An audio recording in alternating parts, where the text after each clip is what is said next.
Shri batten ബോസിന്റെ രക്തമില്ലാത്ത മനുഷ്യർ അധ്യായം 1. എന്നെ രക്ഷിക്കൂ, അയ്യോ എന്നെ വിടൂ. SP ആശാദേവി ഫയലിൽ ശ്രദ്ധിച്ചിരിക്കുമ്പോഴാണ് ആ നിലവിളി കേട്ടത്.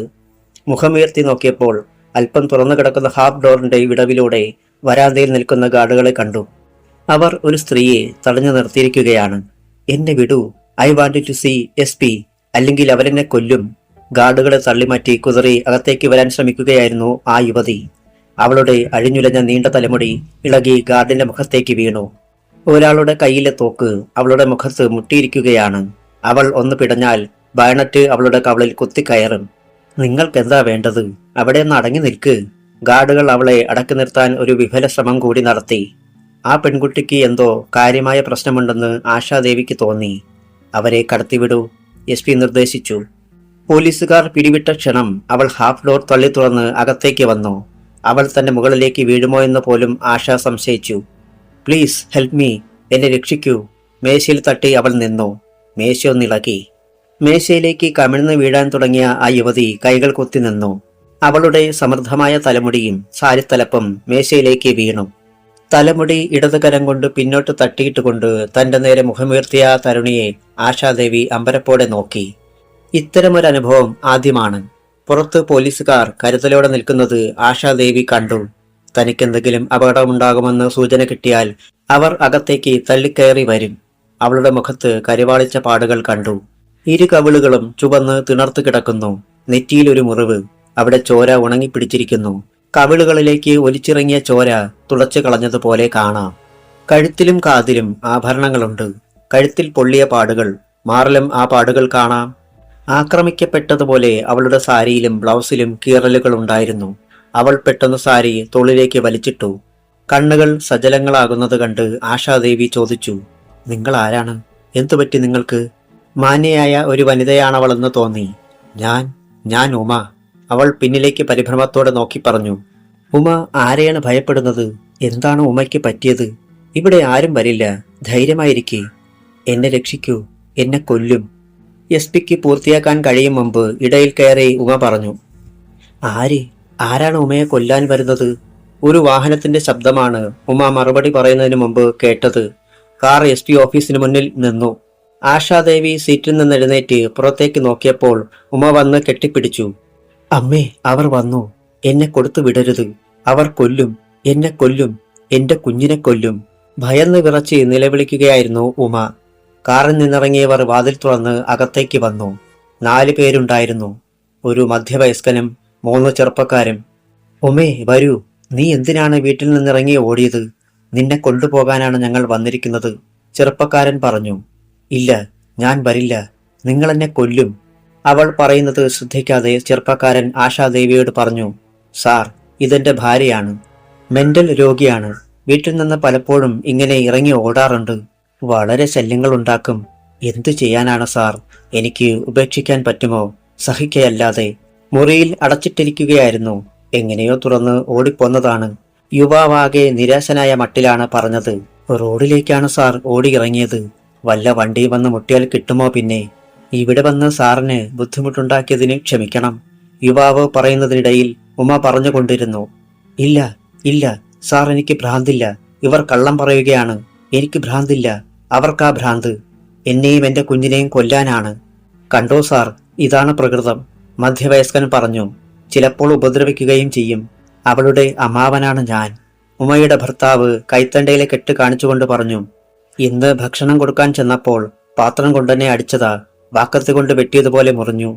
എന്താ നിങ്ങളുടെ പേര്? ഗോപിനാഥൻ. നിങ്ങൾ ഉമയെ ചികിത്സിപ്പിച്ചില്ലേ? ഉവ്, ഡോക്ടർ ശിവപ്രസാദിന്റെ ചികിത്സയിലാണ്. ഭ്രാന്താശുപത്രിയിൽ കിടത്താൻ ഞങ്ങൾക്ക് മനസ്സില്ല സാർ. എന്റെ ഭാര്യ മറ്റു ഭ്രാന്തന്മാരുടെ കൂടെ. എനിക്കത് ഓർക്കാൻ കൂടി വയ്യ. ആശാദേവി ഉമയെ നോക്കി. അവൾ SPയെ പിടിച്ചിരുന്ന കൈ വിട്ടു ഭയത്തോടെ പിന്നോട്ട് മാറി. ഭയന്ന് കിടുങ്ങിയതുപോലെയായിരുന്നു അവൾ. കണ്ണീരൊഴുക്കിക്കൊണ്ട് അവൾ നിഷേധാർത്ഥത്തിൽ സാവധാനം ശിരസിലക്കി. സാർ, ഇവർ പറയുന്നത് അപ്പടിയും നുണയാ, പച്ചക്കള്ളം. സാർ, സംശയമുണ്ടെങ്കിൽ ഡോക്ടർ ശിവപ്രസാദിന്റെ ഹോസ്പിറ്റലിലേക്ക് വിളിച്ചു ചോദിച്ചാൽ സത്യമറിയാം. നമ്പർ പറയാം. SP ഫോണെടുത്ത് ഗോപിനാഥൻ പറഞ്ഞ നമ്പർ കറക്കി. സാർ, ആ ഡോക്ടർ കള്ളനാ, കൊള്ളരുതാത്തവനാ. ഉമ മുന്നോട്ട് വന്ന് തന്നെ തടയാൻ തുടങ്ങിയപ്പോൾ SP ഒരു നോട്ടം നോക്കി. ഉമ മരവിച്ചു നിന്നുപോയി. നിൽക്കുന്നിടത്തു നിന്ന് അനങ്ങരുതെന്ന് ഒരു വിരൽ കൊണ്ട് ആംഗ്യം കാണിച്ചു. Doctor Sivaprasad here. മറുവശത്തു നിന്ന് കനത്ത പുരുഷ ശബ്ദം കേട്ടു. SP ആണ് സംസാരിക്കുന്നത്. ഡോക്ടറുടെ ചികിത്സയിൽ ഉമ എന്നൊരു സ്ത്രീ ഉണ്ടായിരുന്നോ?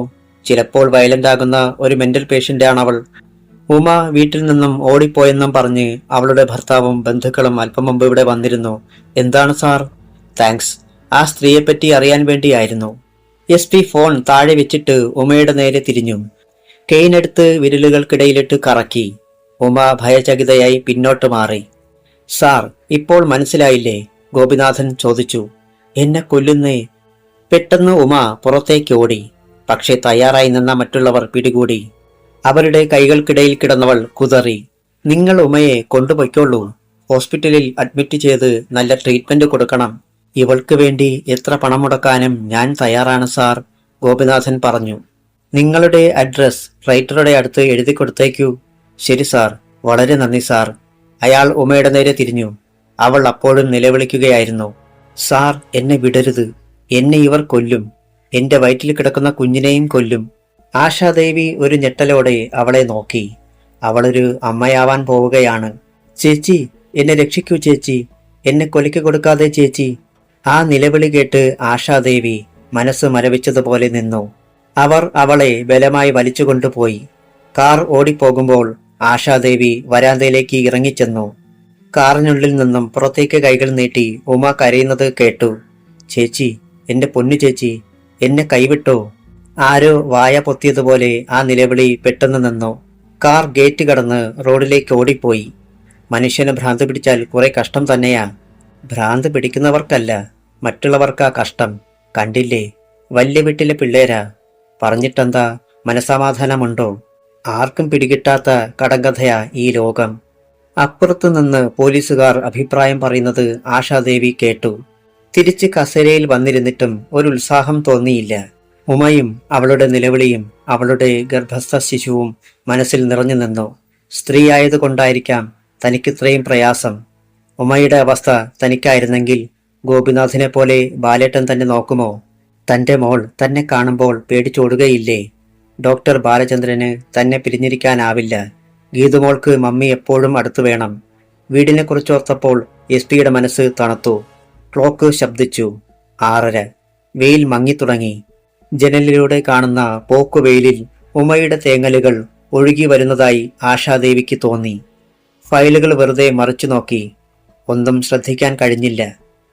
തന്റെ മുന്നിൽ നിന്നാണ് ഉമയെ വലിച്ചിഴച്ച് കൊണ്ടുപോയത്. ആ പെൺകുട്ടിയുടെ വിധി. ഇത്ര ചെറുപ്പത്തിലെ മനോനില തെറ്റി ഭ്രാന്തിയാവുക. ദൈവമേ, ആശാദേവിക്ക് മനസ്സ് നൊന്തു. സന്മനസ്സുള്ള ഒരാൾ സംരക്ഷിക്കാൻ തയ്യാറുള്ളത് കൊണ്ടല്ലേ ഉമയെ പിടിച്ചുകൊണ്ടുപോയത്. അല്ലെങ്കിലോ തെരുവിലൂടെ അലിഞ്ഞു തിരിയേണ്ടി വരും. സ്ഥിരബുദ്ധിയില്ലാത്ത സൗന്ദര്യവതിയായ ഒരു യുവതി തെരുവിൽ ഒറ്റപ്പെട്ടാലത്ത സ്ഥിതി എന്തായിരിക്കും? ഒരു കാർ വന്ന് നിൽക്കുന്ന ശബ്ദം കേട്ടു. ഡോർ തുറന്ന് ഇറങ്ങുന്ന ആളുടെ കാലുകൾ കണ്ടു.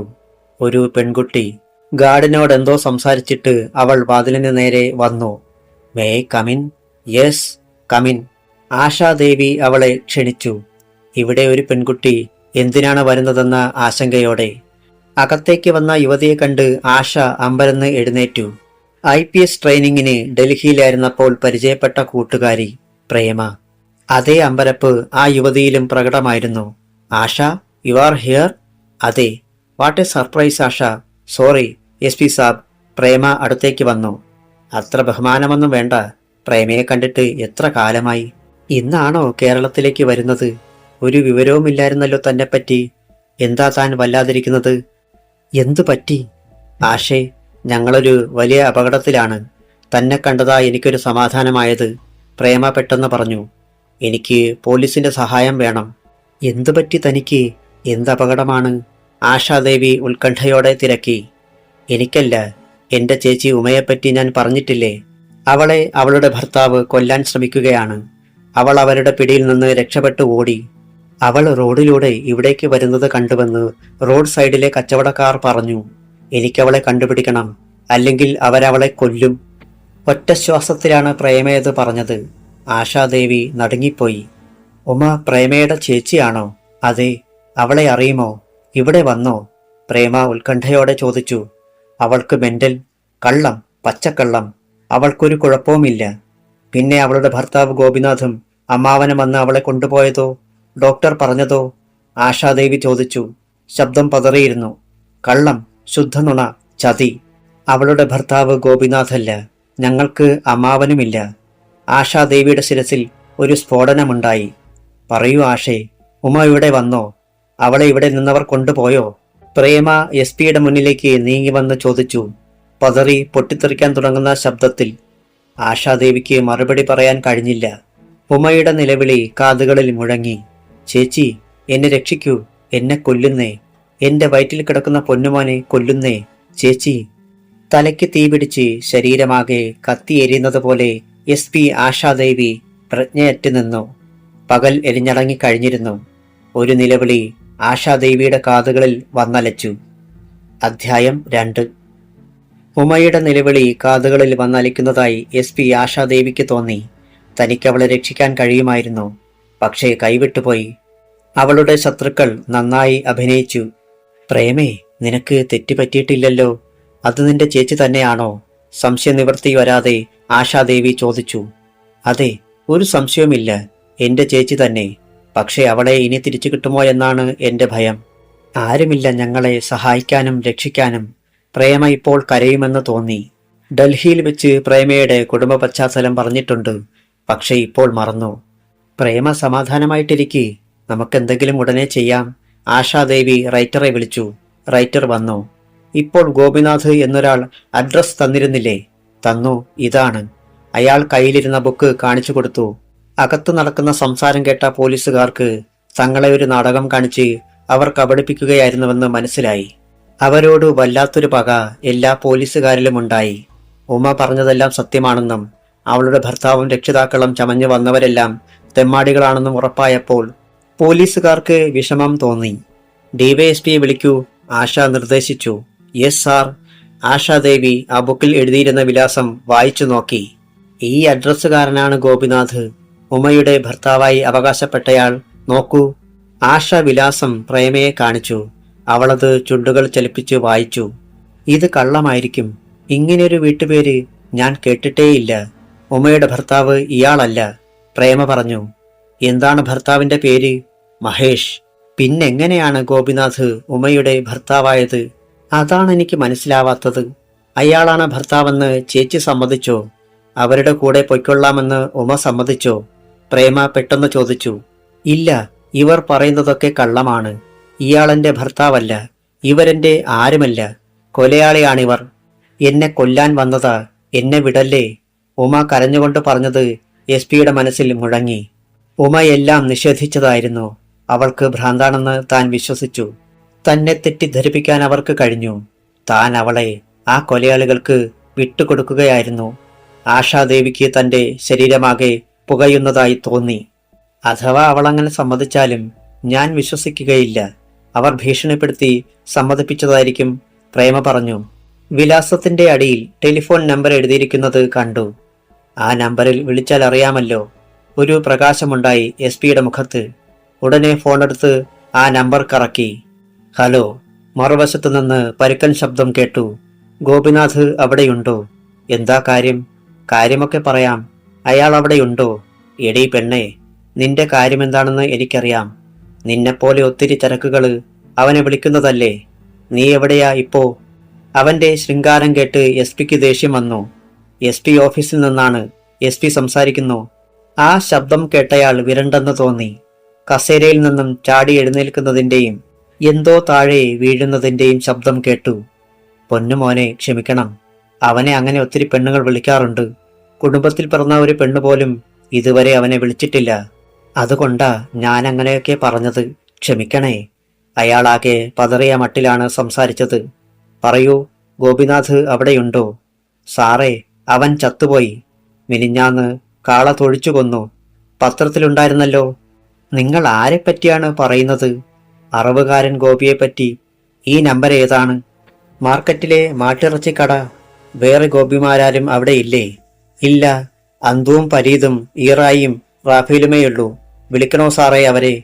തനിക്ക് വീണ്ടും തെറ്റുപറ്റിയെന്ന് എസ് പിക്ക് ഉറപ്പായി. ഫോൺ ഡിസ്കണക്ട് ചെയ്തു. ഗോപിനാഥ് വെറുതെയൊരു ടെലിഫോൺ നമ്പർ എഴുതിയിട്ടതാണ്. ഇനി അവന്റെ പേര് ഗോപിയാണെന്ന് തന്നെ എന്താണ് ഉറപ്പ്? അയാൾ തന്നെ ആയിരിക്കുമോ മഹേഷ്? കാര്യങ്ങളാകെ കുഴഞ്ഞു മറിഞ്ഞു കിടക്കുകയാണ്. താമസിക്കും തോറും ഉമ അപകടത്തിലാണ്. അവള് എവിടേക്ക് പോയെന്ന് ഒരു രൂപവുമില്ല. എന്തിനാണ് അവർ ഉമയെ കൊല്ലുന്നത്? ആശാദേവി പ്രേമയുടെ നേരെ നോക്കി. അതൊരു വലിയ കഥയാണ്. ഒറ്റ ശ്വാസത്തിൽ പറഞ്ഞു തീർക്കാൻ പറ്റില്ല ആശേ, പ്രേമ പറഞ്ഞു. കേട്ടാൽ പേടിയാകും. ഞാൻ ഡൽഹിയിൽ നിന്ന് വന്നതുകൊണ്ടാ ഇത്രയും അറിഞ്ഞത്. അല്ലായിരുന്നെങ്കിൽ ഇതിനകം അവരവളെ ചുട്ടുചാരമാക്കിയേനെ. അല്ലെങ്കിൽ മുഴുഭ്രാന്ത് പിടിപ്പിച്ച് സെല്ലിലടച്ചേനെ, കൈക്കും കാലിനും ചങ്ങലയിട്ട്. ഇതേ സമയം ഡിവൈഎസ്പി ശേഖർ അവിടേക്ക് വന്നു. 40 വയസ്സോളം തോന്നിക്കുന്ന ദൃഢകായനായിരുന്നു ശേഖർ. ഭർത്താവ് മഹേഷ് തന്നെയാണോ അവളെ കൊല്ലാൻ തുടങ്ങുന്നത്? അതെ. ഇപ്പോൾ വന്നത് ആരൊക്കെയാണെന്ന് പ്രേമയ്ക്ക് എന്തെങ്കിലും ഐഡിയയുണ്ടോ? ഇല്ല. ഉമ എവിടെയായിരുന്നു? ഭർത്താവിന്റെ അടുത്തോ പ്രേമയുടെ വീട്ടിലോ? ഭർത്താവിന്റെ അടുത്ത്. ആ വീടറിയില്ലേ? അറിയാം. വരൂ, നമുക്കവിടേക്ക് പോകാം. പോകാം. എത്രയും വേഗം എന്റെ ചേച്ചിയെ കണ്ടുപിടിക്കണം. അല്ലെങ്കിൽ എനിക്കവളെ കാണാൻ പറ്റിയെന്ന് വരില്ല. എന്റെ ഈശ്വര. പ്രേമ കരയുകയായിരുന്നു. കരയാതെ ധൈര്യമായിരിക്കെ. എന്തായാലും നീ എന്നെ കണ്ടുമുട്ടിയല്ലോ. ആശാദേവി പ്രേമയെ ആശ്വസിപ്പിച്ചിട്ട് ഗോപിനാഥിന്റെ വിലാസം ശേഖരന്റെ കയ്യിൽ കൊടുത്തു. CI ഫിലിപ്പിനോട് ഈ അഡ്രസ്സിൽ ഇങ്ങനെ ഒരാളുണ്ടോ എന്ന് ഉടനെ അന്വേഷിച്ച് വിവരം തരാൻ പറയൂ. ഫോണിൽ പറഞ്ഞാൽ മതി. നമുക്ക് അടിയന്തരമായി ഒരു ജോലി ചെയ്യേണ്ടതുണ്ട്. DYSP സർക്കിൾ ഇൻസ്പെക്ടറെ വിളിക്കുമ്പോൾ ആശ പുറത്തേക്ക് വന്നു. ആ കാറിന്റെ നമ്പർ നിങ്ങൾ ആരെങ്കിലും ശ്രദ്ധിച്ചോ? ഗാർഡുകളോട് തിരക്കി. എനിക്കറിയാം, ഞാനത് ഓർക്കുന്നുണ്ട്, ചെറുപ്പക്കാരനായ ഗാർഡ് പറഞ്ഞു. അയാൾ പറഞ്ഞ നമ്പർ ആശ കുറിച്ചെടുത്തു. റൈറ്ററോട് അത് പകർത്തിയെടുക്കാൻ പറഞ്ഞിട്ട് നിർദ്ദേശിച്ചു. ഈ കാർ ആരുടേതാണെന്ന് ഉടനെ കണ്ടുപിടിക്കണം. SP അകത്തേക്ക് വന്നു. ശേഖർ സംസാരിച്ചു കഴിഞ്ഞിരുന്നില്ല. കാർ നമ്പർ കാണിച്ചുകൊണ്ട് പറഞ്ഞു, ഈ നമ്പറുള്ള കാർ എത്രയും വേഗം കണ്ടുപിടിച്ച് കസ്റ്റഡിയിലെടുക്കാൻ പറയൂ. ഇതിലെ ഒരു യാത്രക്കാരെയും വിടരുത്. SP തയ്യാറായി പുറത്തേക്ക് വന്നു. കയ്യിൽ ഒരു വിലങ്ങ് തൂങ്ങിക്കിടന്നിരുന്നു. Driver: yes sir. ജീപ്പ് എടുത്തോ? ഡീസലുണ്ടോ? ഉണ്ട്. ഡ്രൈവർ ജീപ്പ് സ്റ്റാർട്ട് ചെയ്തു. DYSP ശേഖർ വന്നു. ആശയും പ്രേമയും ശേഖറും പോലീസുകാരും ജീപ്പിൽ കയറി. റൂട്ട് പറഞ്ഞു കൊടുത്തോളൂ. ജീപ്പ് മുന്നോട്ട് പായുമ്പോൾ SP ആശാദേവി പ്രേമയുടെ മുഖത്തേക്ക് നോക്കി. ഭയവും ഉത്കണ്ഠയും കൊണ്ട് അവളാകെ വിളറിയിരുന്നു. പ്രേമ അവർക്ക് എത്തേണ്ട സ്ഥലം പറഞ്ഞു കൊടുത്തുകൊണ്ടിരുന്നു. പ്രേമ എന്നാണ് ഡൽഹിയിൽ നിന്നും വന്നത്? ആശാദേവി തിരക്കി. കഴിഞ്ഞയാഴ്ച.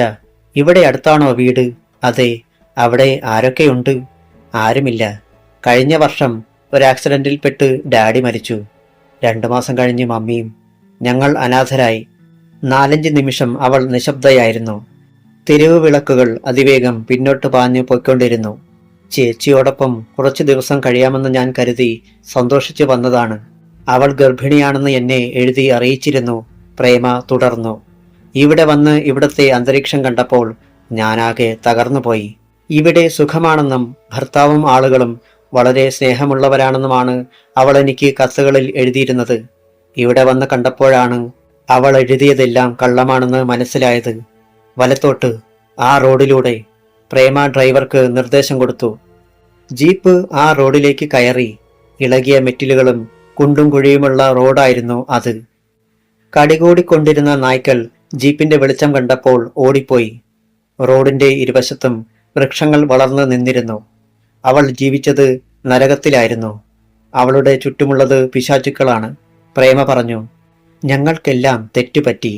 ചേച്ചി അതറിഞ്ഞിട്ടും മിണ്ടാതിരുന്ന് എല്ലാം സഹിച്ചു. ഞാൻ അറിഞ്ഞപ്പോഴേക്കും വൈകി, വളരെ വൈകി. എനിക്കെന്റെ ഉമയെ ജീവനോടെ കിട്ടിയാ മതിയായിരുന്നു. വേറെ ഒന്നും വേണ്ട. വേറെ ആരുമില്ല. എനിക്ക് കൂടെപ്പിറപ്പായിട്ട് ആരുമില്ല. ഹൃദയം തകർന്നതുപോലെയുള്ള പ്രേമയുടെ വാക്കുകൾ കേട്ട് SP-ക്ക് വിഷമം തോന്നി. DYSP ശേഖർ ഒരു ഏറ്റുമുട്ടലിന് തയ്യാറെടുത്തിരിക്കുകയായിരുന്നു. പിന്നിലിരുന്ന പോലീസുകാർക്കും വിഷമം തോന്നി. ആ ചെറുപ്പക്കാരിൽ പലരും കൈകൾ കൂട്ടി ഞെരിച്ചുകൊണ്ടിരുന്നു. തങ്ങളെ തോൽപ്പിച്ച് മിടുക്കരായ അവരെ വെറുതെ വിടാൻ പറ്റില്ല. ഇടത്തോട്ട്. ജീപ്പ് ഇടത്തോട്ട് തിരിഞ്ഞ് കയറ്റം കയറി. വീടുകളൊന്നുമില്ലാത്ത ഒരു പ്രദേശമായിരുന്നു അതെന്ന് തോന്നി. ഒരിടത്തും വിളക്കുകൾ കാണാനില്ല. സർവത്ര ഇരുട്ട്. വലതുവശത്തെ ഗേറ്റ്. പ്രേമ പറഞ്ഞു. ഗേറ്റിന് മുന്നിൽ ജീപ്പ് നിന്നു. പോലീസുകാരൻ ഇറങ്ങിച്ചെന്നു. പൂട്ടിയിരിക്കുകയാണ്. അയാൾ വന്നു പറഞ്ഞു. SP ഇറങ്ങി. ചുറ്റും ഇരുട്ടാണ്. ഒരിടത്തും അനക്കമില്ല. പൂട്ട് തുറക്കാൻ എന്താ മാർഗം? ആശ തിരക്കി. അടിച്ചു പൊളിക്കാം സാർ, ഡ്രൈവർ പറഞ്ഞു. ഇതിനിടയിൽ സംഭവത്തെപ്പറ്റി ഏകദേശ രൂപം ആശ ശേഖറിനെ പറഞ്ഞു മനസ്സിലാക്കിയിരുന്നു. അദ്ദേഹം പ്രേമയോട് തിരക്കി. അവരിവിടെ തന്നെ കാണുമോ? ഉറപ്പില്ല സാർ, പക്ഷേ ആരും കാണാതിരിക്കില്ല, പ്രേമ പറഞ്ഞു. എന്നും ഈ ഗേറ്റ് പൂട്ടിയിടുമോ? എനിക്കറിയില്ല സാർ. വാച്ചറുണ്ടോ? ഇല്ല, പക്ഷേ വീട്ടിൽ കാവൽക്കാരനുണ്ട്. വളരെ ഉള്ളിലാണോ വീട്? മുന്നിലെ ഇരുട്ടിലേക്ക് നോക്കിക്കൊണ്ട് SP ആശാദേവി ചോദിച്ചു. ഇല്ല, വളരെ ദൂരമില്ല. ഗേറ്റിലെ താഴ് കല്ലുകൊണ്ടടിക്കാൻ തുടങ്ങിയ കോൺസ്റ്റബിളിനെ SP തടഞ്ഞു. നിർത്ത്, ശബ്ദമുണ്ടാക്കല്ലേ. എല്ലാവരും കാതോർത്തു. ഇരുട്ടിൽ നിന്നൊരു ശബ്ദം. മതിൽക്കെട്ടിനുള്ളിൽ നിന്നാണ്. പെട്ടെന്ന് ആരെയോ കുത്തിക്കീറുന്നത് പോലെ ഒരു കരച്ചിൽ അവരുടെ കാതുകളിൽ അഗ്നിസ്ഫുല്ലിംഗം പോലെ വന്നു പതിച്ചു.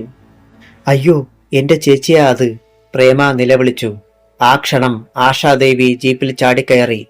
പിന്നോട്ടുരുണ്ട ജീപ്പ് അസ്ത്രം പോലെ മുന്നോട്ട് കുതിച്ചു. ഗേറ്റിൽ ചെന്നിടിച്ചു. ഇരുമ്പ് കൂട്ടിയിടിച്ചു തകരുന്ന ശബ്ദം. പൂട്ട് തകർന്ന് ഇരുമ്പിന്റെ ഇരുപാളികളും മതിലിൽ ചെന്നിടിച്ചു. ഇരുളിലേക്ക് തുളച്ചു കയറിയ ജീപ്പിന്റെ വെളിച്ചം പെട്ടെന്ന് ഒരു വസ്തുവിൽ തടഞ്ഞു. അധ്യായം 3. ഗേറ്റ് കടന്നു വന്ന ജീപ്പിന്റെ വെളിച്ചം ഒരു കെട്ടിടത്തിന്മേൽ പതിഞ്ഞു. ജീപ്പ് ആ കെട്ടിടത്തിന്റെ മുന്നിൽ സഡൻ ബ്രേക്ക് ചെയ്തു നിർത്തി. SP ആശാദേവി ചാടിയിറങ്ങി. പിന്നിലൂടെ പോലീസ് സംഘം ഓടി വരുന്ന കാൽപെരുമാറ്റം കേട്ടു. വീണ്ടും ആ നിലവിളി കേൾക്കുന്നുണ്ടോ? ആശ കെട്ടിടത്തിന്റെ മുകളിലേക്ക് നോക്കി. അതിന്റെ അകത്തെ ഏതൊക്കെയോ മുറികളിൽ വെളിച്ചമുണ്ട്. അതിന്റെ പ്രതിഫലനം ജനൽ ഗ്ലാസുകളിൽ കാണാം. ഉമേ, പ്രേമ നിലവിളിച്ചു. ഉമേ, മറുപടി ഉണ്ടായില്ല. DYSPയും സംഘവും അവിടേക്ക് വന്നു. കെട്ടിടം വളയാൻ മാത്രം പോലീസുകാരില്ലായിരുന്നു. കോളിംഗ് ബെല്ലിന്റെ സ്വിച്ചിൽ വിരലമർത്തി കാത്തുനിന്നു. ആരും തുറക്കുകയില്ലായിരിക്കും. അകത്തുനിന്ന് അവർ നമ്മളെയെല്ലാം കണ്ടു കാണും, പ്രേമ പറഞ്ഞു. തുറന്നില്ലെങ്കിൽ അടിച്ചു പൊളിക്കണം. ഉമ ഇതിനകത്തുണ്ടെന്നുറപ്പല്ലേ? ആശാദേവി ചോദിച്ചു. അതെ, നിലവിളി ഇവിടെ നിന്നാ കേട്ടത്, പ്രേമ പറഞ്ഞു. ഈ മതിലിനുള്ളിൽ വേറെ വീടുകളുണ്ടോ? ഇല്ല. DYSP ശേഖർ വാതിലിൽ തള്ളി. അത് പൂട്ടപ്പെടുകയോ അകത്തുനിന്ന് കൊളുത്തിട്ടിരിക്കുകയോ ആയിരുന്നു. അദ്ദേഹം അതിൽ 1-2 പ്രാവശ്യം ഇടിച്ചു. എന്റെ ദൈവമേ, ഉമയെ അവർ കൊന്നുകാണും, പ്രേമ കരയാൻ തുടങ്ങി. ധൈര്യമായിരിക്കും പ്രേമേ, ആശാദേവി അവൾക്ക് ധൈര്യം പകർന്നു. വീട്ടിൽ വെച്ച് അവരൊരു കൊലപാതകം നടത്തുമോ? അതിനും മടിക്കാത്തവരാണവർ. ആശയ്ക്കറിയില്ല. അല്ലെങ്കിൽ എന്റെ ചേച്ചിയെ ഉപദ്രവിക്കാൻ ആരെങ്കിലും തുനിയുമോ? എത്ര നല്ല സ്വഭാവമാണ് ചേച്ചിയുടേതെന്നറിയാമോ? ഇവിടെ ആരൊക്കെയാണുള്ളത്? എനിക്ക് കൃത്യമായിട്ടറിയില്ല. മഹേഷും അയാളുടെ കുറെ ആളുകളും. മാതാപിതാക്കളില്ലേ? ഇവർ മാറി താമസിക്കുന്നതാണ്. തറവാടിതല്ല. അല്പസമയം പോലും വെറുതെ കളയാനില്ല. ആദ്യം ഉമ ഇവിടെ ഉണ്ടോ എന്ന് കണ്ടുപിടിക്കണം. ഇല്ലെങ്കിൽ പറമ്പ് മുഴുവൻ തിരയണം. ഈ മതിലിനുള്ളിൽ അവളുണ്ടെന്നുറപ്പ്. അവളെ രക്ഷിക്കാൻ കഴിഞ്ഞില്ലെങ്കിൽ തനിക്ക് ശാപം കിട്ടുമെന്ന് ആശാദേവിക്ക് തോന്നി. ചേച്ചി, എന്നെ രക്ഷിക്കണേ, കൊലയ്ക്ക് കൊടുക്കല്ലേ എന്ന് നിലവിളിച്ച് അപേക്ഷിച്ചതാണവൾ തന്നോട്. അതേപ്പറ്റി ഓർത്തപ്പോൾ SPക്ക് കുറ്റബോധമുണ്ടായി. നമുക്കിതെങ്ങനെയെങ്കിലും തുറക്കണമല്ലോ. ആശാദേവി DYSPയുടെ നേരെ നോക്കി. അദ്ദേഹം വീണ്ടും വാതിലിൽ തട്ടുന്നതിന് മുമ്പ് അകത്തുനിന്ന് അനക്കം കേട്ടു. പുറത്തെ ലൈറ്റ് തെളിഞ്ഞു. ചങ്ങലയുള്ള വാതിൽ അല്പം തുറക്കപ്പെട്ടു. പോലീസിനെ കണ്ട് അകത്തുനിന്ന ആൾ വാതിലടക്കുന്നതിന് മുമ്പ് SP അവന്റെ കയ്യിൽ പിടിച്ച് പുറത്തേക്ക് വലിച്ചു. ഒരു കൈ വെളിയിലേക്ക് വന്നപ്പോൾ അവന് വാതിലടയ്ക്കാൻ കഴിഞ്ഞില്ല. തുറക്ക്, ഒരു വിരലിൽ പിടിച്ചുകൊണ്ട് പിന്നോട്ട് വളച്ചുകൊണ്ട് ആശാദേവി നിർദ്ദേശിച്ചു. അകത്തുനിന്നവന് തുറക്കാതിരിക്കാൻ മാർഗമില്ലായിരുന്നു. അല്ലെങ്കിൽ തന്റെ വിരൽ ഒരു ചോക്ക് കഷണം പോലെ ഒടിയുമെന്ന് അവൻ ഭയന്നു. ചങ്ങല കൊളുത്തുമാറ്റി അയാൾ വാതിൽ തുറന്നു. SPയും DYSPയും പ്രേമയും അകത്തേക്ക് കയറി. ഉമ എവിടെയാണ്? ആശ തിരക്കി. ഇവിടെയില്ല. പിന്നെ എവിടെയാണ്? എനിക്കറിയില്ല. താനെങ്ങോട്ടാണ് പോകുന്നത്? ഇങ്ങോട്ട് മാറി നിൽക്ക്. അയാൾ ഭയന്ന് മാറി നിന്നു. സത്യം പറഞ്ഞില്ലെങ്കിൽ നീ കൊലപാതകത്തിന് ഉത്തരം പറയേണ്ടി വരും. അത് കേട്ട് അവൻ ഭയന്നു. നീ ആരാണ്?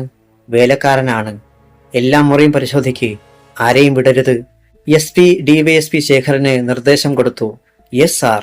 ശേഖറും പോലീസുകാരും മുന്നോട്ട് നീങ്ങാൻ തുടങ്ങുമ്പോഴാ ശബ്ദം കേട്ടു. ശശി, ആരാണത്? ഒരാൾ അകത്തെ വാതിൽക്കൽ നിൽക്കുന്നത് കണ്ടു. അയാൾ മുന്നോട്ട് വന്നു. മഹേഷ്, അയാളാണ് ചേച്ചിയുടെ ഭർത്താവ്, പ്രേമ മന്ത്രിച്ചു. അയാളെ അവൾക്ക് ഭയമാണെന്ന് തോന്നി. ആശ അയാളുടെ നേരെ ചെന്നു. SP ആശാദേവി, എനിക്ക് ഈ വീട് പരിശോധിക്കണം. അയാളുടെ അടുത്തേക്ക് ചെന്ന ആശാദേവി നടുങ്ങി നിന്നു. ആ മുഖത്തേക്ക് സൂക്ഷിച്ചു നോക്കി. അയാളും അപ്രകാരം ചെയ്തു. ചേട്ടൻ മഹേഷ് കുമാർ. ആശയുടെ അധരങ്ങൾ വിറച്ചു. ആശ, ആശാദേവി, അയാളും മന്ത്രിച്ചു. എന്തിന്? ഇതെന്റെ വീടാണ്. ഭാവപകർച്ച നിയന്ത്രിച്ച് അയാൾ പറഞ്ഞു. ചേട്ടന്റെ. ആശ പറയുന്നതിന് മുമ്പ് അയാൾ തിരുത്തി. മിസ്റ്റർ മഹേഷ് കുമാർ. മിസ്റ്റർ മഹേഷ് കുമാറിന്റെ ഭാര്യ എവിടെ? എന്റെ കുടുംബ പ്രശ്നങ്ങളിൽ ഇടപെടേണ്ട. എന്റെ ചോദ്യത്തിനുള്ള മറുപടിയല്ല അത്. അവൾ ഇവിടെ ഇല്ല. എവിടെ പോയി? അവളുടെ ഒരു ബന്ധുവിന്റെ അടുത്തേക്ക് പോയി. കള്ളം, ഞങ്ങൾക്ക് ബന്ധുക്കൾ ആരുമില്ല, പ്രേമ ഇടയിൽ കടന്ന് പറഞ്ഞു. Shut up devil. അയാൾ അവളെ നോക്കി കണ്ണുരുട്ടി. ശേഖർ, ആശ വിളിച്ചു. Yes sir. Search this house. Yes sir. അവർ മുന്നോട്ട് നീങ്ങുന്നതിന് മുമ്പ് മഹേഷ് അലറി. സ്റ്റോപ്പ്. വാറണ്ടുണ്ടോ എന്റെ വീട് പരിശോധിക്കാൻ? വാറണ്ടില്ലാതെ പരിശോധിക്കാൻ എനിക്കറിയാം. ഒരാളെ മരണത്തിൽ നിന്നും രക്ഷിക്കാൻ കഴിയുമെങ്കിൽ.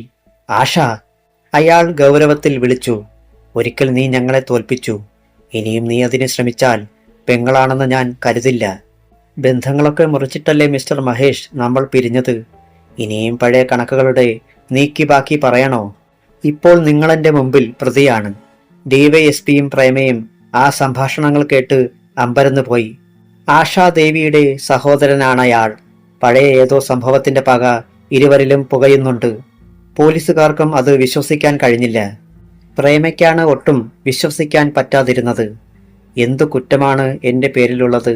എന്തു തെളിവാണ് എനിക്കെതിരെ നിനക്ക് ഹാജരാക്കാനുള്ളത്? മഹേഷ് ചോദിച്ചു. I will show you. Shekhar, Ashadevi DYSPക്ക് നിർദ്ദേശം കൊടുത്തു. പെട്ടെന്ന് മഹേഷ് ഭിത്തിയിൽ പുലിത്തോലിനടുത്ത് വെച്ചിരുന്ന ഇരട്ടക്കുഴൽ തോക്ക് വലിച്ചെടുത്തു. സ്റ്റോപ്പ്. ഇറങ്ങന്റെ വീടിന് വെളിയിൽ. അയാൾ അലറി. ഇറങ്ങടി, എന്റെ ഭാര്യ ഇവിടില്ലെന്ന് പറഞ്ഞില്ലേ? പോലീസുകാരും SP-യും മഹേഷിനെ തറപ്പിച്ചു നോക്കി സ്തബ്ധരായി നിന്നു. അയാൾ നിറയൊഴിക്കുമെന്ന് തോന്നി. ആശയുടെ നേരെയാണ് അയാൾ തോക്ക് തിരിച്ചിരിക്കുന്നത്. അന്ന് ഞാൻ ചെയ്യാതെ വിട്ടു, ഇന്ന് ഞാനത് ചെയ്യും. SP-യുടെ കണ്ണുകളിൽ നോക്കി അയാൾ മുരണ്ടു. ഒരിക്കൽ നിന്നെ എന്റെ വീട്ടിൽ നിന്നും അടിച്ചിറക്കിയതല്ലേ? വീണ്ടും എന്റെ മുന്നിൽ വരരുതെന്ന് നിനക്കറിയില്ലേ? എന്തു ചെയ്യണമെന്നറിയാതെ ആശാദേവി മിഴിച്ചു നിന്നു. വേലക്കാരൻ ശശി അവിടേക്ക് വന്നു. അവൻ അകത്തേക്ക് പോകാൻ ശ്രമിക്കുകയാണെന്ന് ആശയ്ക്ക് മനസ്സിലായി. പെട്ടെന്നൊരു നിലവിളി കേട്ടു.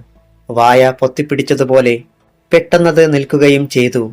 എന്റെ ചേച്ചി, പ്രേമ നിലവിളിച്ചു. അവളിവിടെ ഇല്ല അല്ലേ മിസ്റ്റർ മഹേഷ്? ആശ മഹേഷിനെ തീവാറുന്ന കണ്ണുകളോടെ നോക്കി. ആ ശബ്ദം അയാൾ പ്രതീക്ഷിക്കാത്തതായിരുന്നു. അയാൾ പതറിപ്പോയി. ആ ക്ഷണം ആശാദേവി അയാൾ നീട്ടിപ്പിടിച്ച തോക്കിന്റെ കുഴൽ തട്ടിക്കളഞ്ഞു. വെടി പൊട്ടി. മച്ചിലെ പലക തകർന്ന് ഒരു കഷണം വീണു. കാതടപ്പിക്കുന്ന ശബ്ദമായിരുന്നു. SP കാലുകൊണ്ട് തോക്ക് തട്ടിക്കളഞ്ഞ് ഇടതുകാൽ കൊണ്ട് അയാളെ ചവിട്ടി വീഴ്ത്തി. മഹേഷ് പിടഞ്ഞെഴുന്നേൽക്കുന്നതിന് മുമ്പ് ആശ റിവോൾവർ എടുത്ത് അയാളുടെ ശിരസിന് നേരെ തിരിച്ചു. അനങ്ങരുത്. പെങ്ങളുടെ കൈകൊണ്ട് മരിക്കുന്നത് അന്തസ്സാണെന്ന് കരുതുന്നില്ലെങ്കിൽ. ആശ മുരണ്ടു. പിന്നെ DYSPക്ക് നിർദ്ദേശം കൊടുത്തു. Search, be quick. പിടഞ്ഞു മാറാൻ ശ്രമിച്ച മഹേഷ് കൈകളിൽ ആണി തറച്ചതുപോലെ നിശ്ചലനായി. നിങ്ങൾക്ക് വാറണ്ട് കാണണം അല്ലേ? അയാളുടെ മുഖം ചോര വാർന്നു പോയതുപോലെ വിളറി. ചേച്ചി. ഹൃദയത്തിൽ തറച്ചിറങ്ങുന്നത് പോലെ ഒരു നിലവിളി കേട്ട് ആശാദേവി പകച്ചുപോയി. പോലീസുകാർക്കൊപ്പം അകത്തേക്ക് പോയ പ്രേമയുടെ നിലവിളിയായിരുന്നു അത്. ഉമ്മ മരിച്ചോ? SP-യുടെ ശിരാചക്രങ്ങളിലൂടെ ഒരു മിന്നൽ പിണർ പാഞ്ഞുപോയി. ആശാദേവിയുടെ ശ്രദ്ധ തിരിഞ്ഞ ക്ഷണത്തിൽ മഹേഷ് കുമാർ പിടഞ്ഞെണീറ്റ് ഓടി. You bastard. പല്ലി ഞെരിച്ചുകൊണ്ട് SP നിറയൊഴിച്ചു. വെടിയച്ചയോടൊപ്പം നിലവിളിയും കേട്ടു. വെളിച്ചം വീണു കിടക്കുന്ന തറയിൽ ചോര ചിതറി. അധ്യായം 4. വെടിയേറ്റിട്ടും മഹേഷ് കുമാർ വാതിലിനപ്പുറത്തെ ഇരുളിലേക്ക് വീഴുന്നത് SP ആശാദേവി കണ്ടു. ചോരത്തുള്ളികൾ വെളിച്ചം വീണു കിടന്ന തറയിൽ പരന്നു. ആശാദേവി പിന്നാലെ ചെന്നെങ്കിലും ഇരുട്ടിൽ ഒന്നും കാണാൻ കഴിഞ്ഞില്ല. ലൈറ്റിന്റെ സ്വിച്ച് തേടിപ്പിടിക്കാൻ കഴിയുന്നതിന് മുമ്പ് ഇരുളിൽ എവിടെയോ വാതിൽ തുറന്നടയുന്നതിന്റെയും ആരോ ചാടിയോടുന്നതിന്റെയും ശബ്ദം കേട്ടു. ആശാദേവി വെളിച്ചമുള്ളിടത്തേക്ക് വന്നു. ചേച്ചിയുടെ നിലവിളി കേട്ടത് മുകളിലത്തെ നിലയിൽ നിന്നാണെന്ന് പ്രേമയ്ക്കുറപ്പുണ്ടായിരുന്നു. അവിടേക്ക് ഓടിച്ചെന്ന പ്രേമ എല്ലാ മുറികളിലും കയറിയിറങ്ങാൻ തുടങ്ങി. ചില മുറികളിൽ മാത്രമേ വെളിച്ചമുണ്ടായിരുന്നുള്ളൂ. പിന്നിലൂടെ ആരോ വരുന്നത് പോലെ തോന്നിയപ്പോൾ തിരിഞ്ഞു നോക്കി. ഇടതുവശത്തെ മുറിയിൽ നിന്നിറങ്ങിയ ആൾ ഇരുളിലേക്ക് വലിയുന്നത് കണ്ടു. വേഗം ആ മുറിയിലേക്ക് ചെന്നു. വാതിൽ തള്ളി തുറന്ന് അകത്ത് കടന്നപ്പോൾ ഉമയെ ഭിത്തിയിൽ അമർത്തിപ്പിടിച്ചുകൊണ്ട് ഒരാൾ നിൽക്കുന്നത് കണ്ടു. വായും മൂക്കും പൊത്തിപ്പിടിച്ചിരിക്കുന്നു. ശക്തിയായി ചവിട്ടേറ്റതുപോലെ അടിവയറ്റിൽ അമർത്തിപ്പിടിച്ചിരിക്കുകയായിരുന്നു ഉമ. പിന്നിൽ കാൽപെരുമാറ്റം കേട്ടതും അയാൾ പിടിവിട്ട് തിരിഞ്ഞു നോക്കി. ആ ക്ഷണം പ്രേമ കസേരയെടുത്ത് അവന്റെ തലയ്ക്കടിച്ചു. അടിയേറ്റി പുളഞ്ഞുകൊണ്ടവൻ പുറത്തേക്കോടി. കസേര അവന്റെ നേരെ വലിച്ചെറിഞ്ഞത് വാതിലിൽ തട്ടി താഴെ വീണു. പ്രേമ ഉമയുടെ അടുത്തേക്ക് ചെന്നു. പ്രേതത്തിൻ്റെതുപോലെ നിശ്ചലങ്ങളായ മിഴികളോടെ നിൽക്കുകയായിരുന്നു ഉമ. അവളുടെ കടവായിലൂടെ ചോര ഒഴുകുന്നുണ്ടായിരുന്നു. കഴുത്തിൽ ചുറ്റിക്കിടക്കുന്ന തോർത്ത് അർദ്ധനഗ്നയായ ചേച്ചിയുടെ വയറ്റിൽ ചവിട്ടിയതുപോലെ ചോരപ്പാടുകൾ പ്രേമ കണ്ടു. ചേച്ചി! ഹൃദയം തകർന്ന മട്ടിൽ അവൾ വിളിച്ചു. വയറ്റിൽ അമർത്തിപ്പിടിച്ചിരുന്ന ഉമ കൈ അയച്ചു. വല്ലാത്തൊരു നിലവിളി അവളിൽ നിന്നുണ്ടായി. മുന്നോട്ട് മറിഞ്ഞു വീണ ഉമയെ പ്രേമ പിടിച്ചു. എന്റെ ചേച്ചി! അവര് ചേച്ചിയെ എന്താ ചെയ്തേ? പ്രേമ ഉമയെ ബെഡിനടുത്തേക്ക് കൊണ്ടുവന്നു. അവൾ കരയുകയായിരുന്നു. ശരീരമാകെ വിറയ്ക്കുന്നു. പിന്നിൽ കാൽപെരുമാറ്റം കേട്ട് അവൾ തിരിഞ്ഞു നോക്കി. വാതിൽക്കൽ 4-5 നിഴലുകൾ. പ്രേമ ഉമയെ ബെഡിൽ കിടത്തിയിട്ട് കസേര വലിച്ചെടുത്ത് അകത്തേക്ക് വന്നവരെ നോക്കി അലറി. കൊല്ലും ഞാൻ!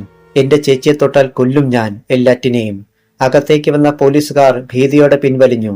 അത് പോലീസുകാരാണെന്ന് കണ്ട് അവൾ കസേര താഴെയിട്ടു. പിന്നെ പൊട്ടിക്കരഞ്ഞു. കൊന്നു! എന്റെ ചേച്ചിയെ അവര് കൊന്നു! ഉടനെ SP ആശാദേവി അകത്തേക്ക് വന്നു. ആഷേ, എന്റെ ചേച്ചിയെ കണ്ടോ? പ്രേമ ഹൃദയം തകർന്ന മട്ടിൽ വിലപിച്ചു. SP ഉമയെ പരിശോധിച്ചു. നമുക്ക് വേഗം ഉമയെ ആശുപത്രിയിൽ എത്തിക്കണം.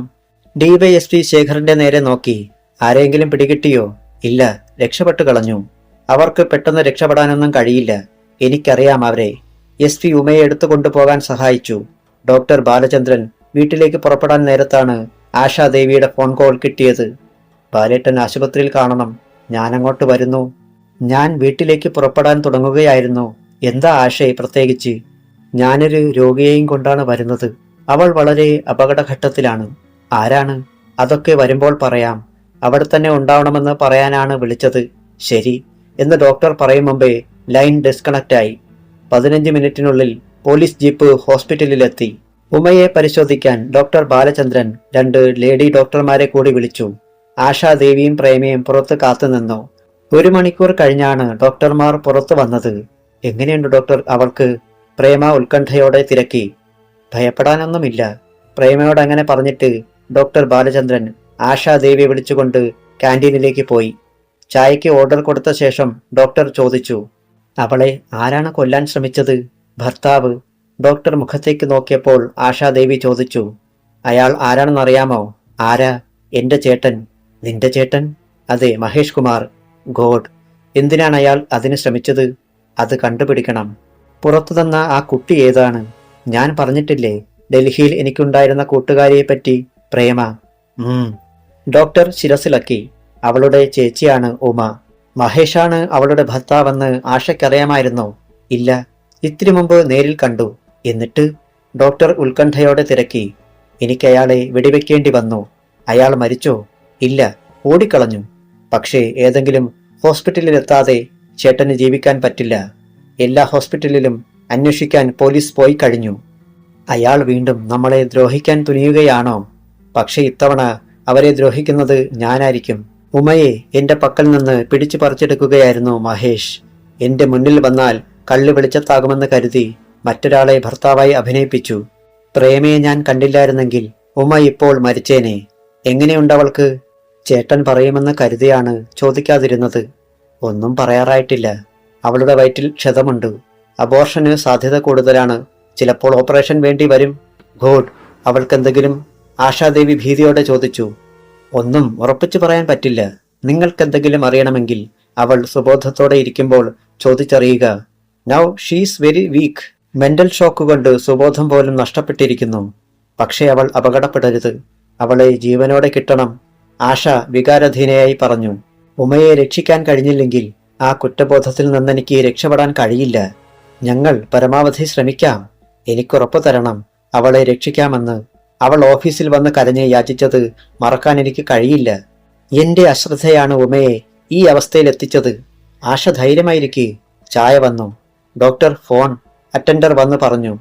ഡോക്ടർ ബാലചന്ദ്രൻ ചെന്ന് ഫോൺ അറ്റൻഡ് ചെയ്തു. Yes, doctor Balachandran. ഞാൻ മഹേഷ് കുമാർ. മനസ്സിലായില്ലേ? നിങ്ങളുടെ ബ്രദറിൻ ലോ. ക്രോധത്തോടെയുള്ള ശബ്ദമായിരുന്നു അത്. എന്നെ വെടിവെച്ച ധീരകഥ അവൾ പറഞ്ഞിരിക്കും അല്ലേ? ആ വെടിയുണ്ട എന്റെ ശരീരത്തിൽ തന്നെയുണ്ട് ഇപ്പോഴും. നിങ്ങൾക്കെന്താണ് വേണ്ടത്? ഡോക്ടർ ചോദിച്ചു. എന്റെ ഭാര്യയെ തിരിച്ചു തരണം. നിങ്ങൾ അവളെ കൊല്ലാൻ ശ്രമിച്ചതല്ലേ? അതെ, ഇനിയും അത് ചെയ്യും. ആരും അറിയാതെ അത് ചെയ്യാനാണ് ഞാൻ ശ്രമിച്ചത്. ഇപ്പോൾ നമ്മൾ സ്വന്തക്കാർ മാത്രമേ അറിഞ്ഞിട്ടുള്ളൂ. ഇതിനിടയിൽ കയറി ഇടപെടരുത്. എന്റെ സ്വഭാവം ബാലചന്ദ്രൻ അറിയാമല്ലോ. ഡോക്ടർക്ക് അയാളുടെ സംസാരം തീരെ ഇഷ്ടപ്പെട്ടില്ല. ആശാദേവി അടുത്തു വന്ന് ഭർത്താവിന്റെ മുഖത്തെ ഭാവമാറ്റങ്ങൾ ഉത്കണ്ഠയോടെ നോക്കി നിന്നു. താനെന്താ ഭയപ്പെടുത്തുകയാണോ? അങ്ങനെ തന്നെ കരുതിക്കോ. അവളെ എനിക്ക് വിട്ടുതരിക. ഇല്ല, ഞാൻ അവളെ രക്ഷിക്കും. ബാസ്റ്റേഡ്, എന്റെ ശരീരത്തിൽ തറച്ചിരിക്കുന്ന വെടിയുണ്ട നിന്റെ നെഞ്ചിലേക്ക് പൊട്ടിക്കും ഞാൻ. അവളെ എനിക്ക് വേണം. സാധ്യമല്ല. ഇതിവിടെ അവസാനിപ്പിക്കുന്നതാണ് നിങ്ങൾക്ക് നല്ലത്. എന്റെ പെങ്ങൾക്കും അതാണ് നല്ലത്. കാര്യങ്ങൾ നിങ്ങൾ വഷളാക്കരുത്. ഒരിക്കൽ നിങ്ങളെ ഞാൻ വെറുതെ വിട്ടതാണ്. ഇനി അതുണ്ടാവില്ല. താനൊരു ചുക്കും ചെയ്യില്ല. താൻ ആരെയാണ് ഭയപ്പെടുത്തുന്നത്? ഡോക്ടർ ബാലചന്ദ്രന് ദേഷ്യം വന്നു. ആശ ആ ഫോൺ വാങ്ങിച്ചു. മറുവശത്ത് ആരാണെന്ന് ആശാദേവിക്ക് അറിയാമായിരുന്നു. മിസ്റ്റർ മഹേഷ് കുമാർ, നീ അവിടെ ഉണ്ടായിരുന്നോ? ആഷേ, നീ എന്റെ പെങ്ങളാണ്. വർഷങ്ങൾ കഴിഞ്ഞ് കണ്ടുമുട്ടിയപ്പോൾ നീ എനിക്ക് വെടിയുണ്ട സമ്മാനിച്ചത് ശരിയായില്ല. You are not my brother. You are a criminal. നിങ്ങളെ ഞാൻ വെറുതെ വിടില്ല. നിന്നോട് തർക്കിക്കാൻ എനിക്ക് സമയമില്ല. നിന്നോട് പറയേണ്ടതെല്ലാം നിന്റെ ഭർത്താവിനോട് പറഞ്ഞിട്ടുണ്ട്. നേരം വെളുക്കും മുമ്പ് ഉമ എന്റെ അടുത്തെത്തണം. ഇംപോസിബിൾ. SP ആശാദേവിക്ക് പറയാൻ കഴിയുന്നതിന് മുമ്പ് ലൈൻ ഡിസ്കണക്റ്റായി. SP ഫോൺ വെച്ച് മുഖത്തെ വിയർപ്പ് തുടച്ചുകൊണ്ട് ഭർത്താവിനെ നോക്കി.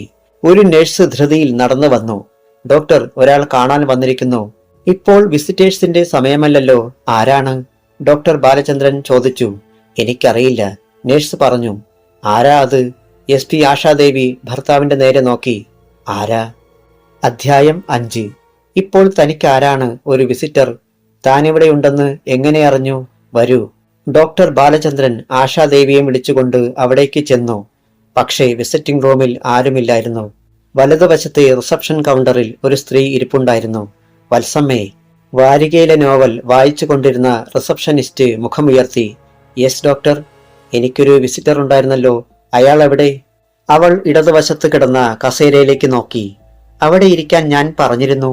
എന്നിട്ടിവിടെ ആരും ഇല്ലല്ലോ. സ്ത്രീയോ പുരുഷനോ? SP ആശാദേവി ചോദിച്ചു.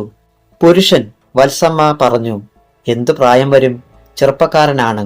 ഇതിനു മുമ്പ് ഇവിടെ വന്നിട്ടുണ്ടോ? ഓർക്കുന്നില്ല. കണ്ട പരിചയമില്ല. അയാൾ എവിടേക്കാണ് പോയത്? തൊട്ടു മുമ്പ് അയാൾ ഇവിടെ ഇരിപ്പുണ്ടായിരുന്നു. അയാൾ അവിടെ എവിടെയെങ്കിലും മാറി നിൽപ്പുണ്ടോ എന്ന് അവൾ ചുറ്റുപാടും വരാന്തയിലും നോക്കി. യാതൊരു മനുഷ്യന്റെയും നിഴൽ പോലും അവിടെയെങ്ങുമില്ലായിരുന്നു. അയാൾ തനിച്ചായിരുന്നോ? ഡോക്ടർ തിരക്കി. അതെ ഡോക്ടർ. ഡോക്ടർ ബാലചന്ദ്രനും ആശാദേവിയും കണ്ണിൽ കണ്ണിൽ നോക്കി. ഹോസ്പിറ്റൽ മുറ്റത്ത് പോലീസ് ജീപ്പ് കിടപ്പുണ്ടായിരുന്നു. പക്ഷേ പോലീസുകാരെ അവിടെ കണ്ടില്ല. അവർ അല്പം മാറി അവിടെ എവിടെയെങ്കിലും കാണുമെന്ന് ആശാദേവിക്ക് തോന്നി. ഞാൻ കോൺസ്റ്റബിൾമാരെ വിളിച്ചന്വേഷിക്കാം. SP അത് പറഞ്ഞ് പുറത്തേക്കുള്ള വാതിലിന് നേരെ നടക്കുമ്പോൾ ഇടനാഴിയിൽ നിന്നും ഒരു പെൺകുട്ടി ഓടി വന്നു. Doctor uncle. 7 വയസ്സിലധികം പ്രായമില്ലാത്ത ഒരു മിടുക്കിയായിരുന്നു അവൾ. ചിത്രങ്ങളിലെ മാലാഖമാരെ പോലെ വെള്ളയുടുപ്പ് ധരിച്ചിരുന്നു. ഡോക്ടർ അങ്കിൾ, ഇത് ഡോക്ടർ അങ്കിളിന് തരാൻ വേണ്ടി ഒരാളെന്നെ ഏൽപ്പിച്ചതാ. അവൾ ഒരു കവർ ഡോക്ടർ ബാലചന്ദ്രന് നേരെ നീട്ടി. അദ്ദേഹം ഒരു നിമിഷം സംശയിച്ചു നിന്ന ശേഷം അത് വാങ്ങിയപ്പോൾ പെൺകുട്ടി ആശാദേവിയെ നോക്കി. യൂണിഫോം കണ്ടപ്പോൾ അവൾ സൂക്ഷിച്ചു നോക്കി. ആന്റി പോലീസാ?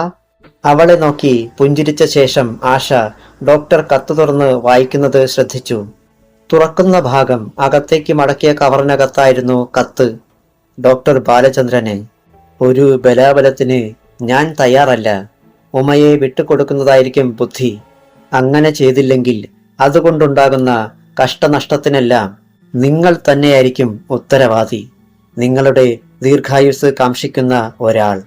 പേരോ വിലാസമോ ഇല്ലാത്ത കത്ത് ഡോക്ടർ 2-3 തവണ വായിച്ചു. ആ അക്ഷരങ്ങളിൽ യാതൊരു പരിചയവും തോന്നിയില്ല. ആശാദേവിയും അത് വായിച്ചു. മോളുടെ പേരെന്താ? കത്തുമായി വന്ന പെൺകുട്ടിയോട് ഡോക്ടർ ചോദിച്ചു. രേണുമോൾ. രേണുമോൾക്കാരാ ഈ കത്ത് തന്നത്? ഒരാള്. ഞാനിവിടെ വന്നപ്പോ ആ കസേരയിൽ ഇരിക്കുന്ന ആള് എന്നെ വിളിച്ചു. എന്നിട്ട് ഡോക്ടർ അങ്കിൾ ഇപ്പോൾ ഇവിടെ വരുമെന്നും വന്നാൽ ഇത് കൊടുക്കണമെന്നും പറഞ്ഞു. എന്നിട്ട് അയാൾ എന്തിയേ? അയാളുടെ അമ്മ സൂക്കേടായി കിടക്കുവാന്നും പറഞ്ഞു പോയി. അവൾ വാതിൽക്കലേക്ക് ചൂണ്ടിക്കാട്ടി. മോൾക്കയാളെ അറിയുമോ? ആശ തിരക്കി. ഇല്ല. മോളയാളെ ആദ്യം കാണുക. മോൾക്കയാൾ വേറെ എന്തെങ്കിലും തന്നോ? ഇല്ല. മോടെ ആരാ കൂടെയുള്ളത്? മമ്മി. മമ്മിക്ക് സൂക്കേടാ. ഈ ഡോക്ടർ അങ്കിളാ മമ്മിക്ക് മരുന്ന് കൊടുക്കുന്നേ. ശരി, മോള് പൊയ്ക്കോളൂ. Good night uncle. Good night aunty. Good night. കുട്ടി പോയി കഴിഞ്ഞപ്പോൾ ആശ വത്സമ്മയോട് നിർദ്ദേശിച്ചു. ആ കുട്ടിയുടെ റൂം നമ്പർ ഒന്ന് നോട്ട് ചെയ്തോളൂ. ശരി. ഈ കത്തിലെ മഷി ഇനിയും ഉണങ്ങിയിട്ടില്ല. കത്ത് പരിശോധിച്ചുകൊണ്ട് ആശാദേവി പറഞ്ഞു. ബാലേട്ടനെ നേരിൽ കാണാൻ തന്നെയാണ് അയാൾ വന്നത്. പക്ഷെ ഇവിടെ പോലീസ് ജീപ്പ് കണ്ടതുകൊണ്ട് കത്തെഴുതി കുട്ടിയെ ഏൽപ്പിച്ചതാണ്. എന്തിനു കുട്ടിയുടെ കയ്യിൽ കൊടുത്തു? ഡോക്ടർ ബാലചന്ദ്രൻ തിരക്കി. അതൊരു യാദർച്ഛിക സംഭവമായിരിക്കാം. കത്തെഴുതിയപ്പോൾ കുട്ടി ഇവിടെ വന്നു.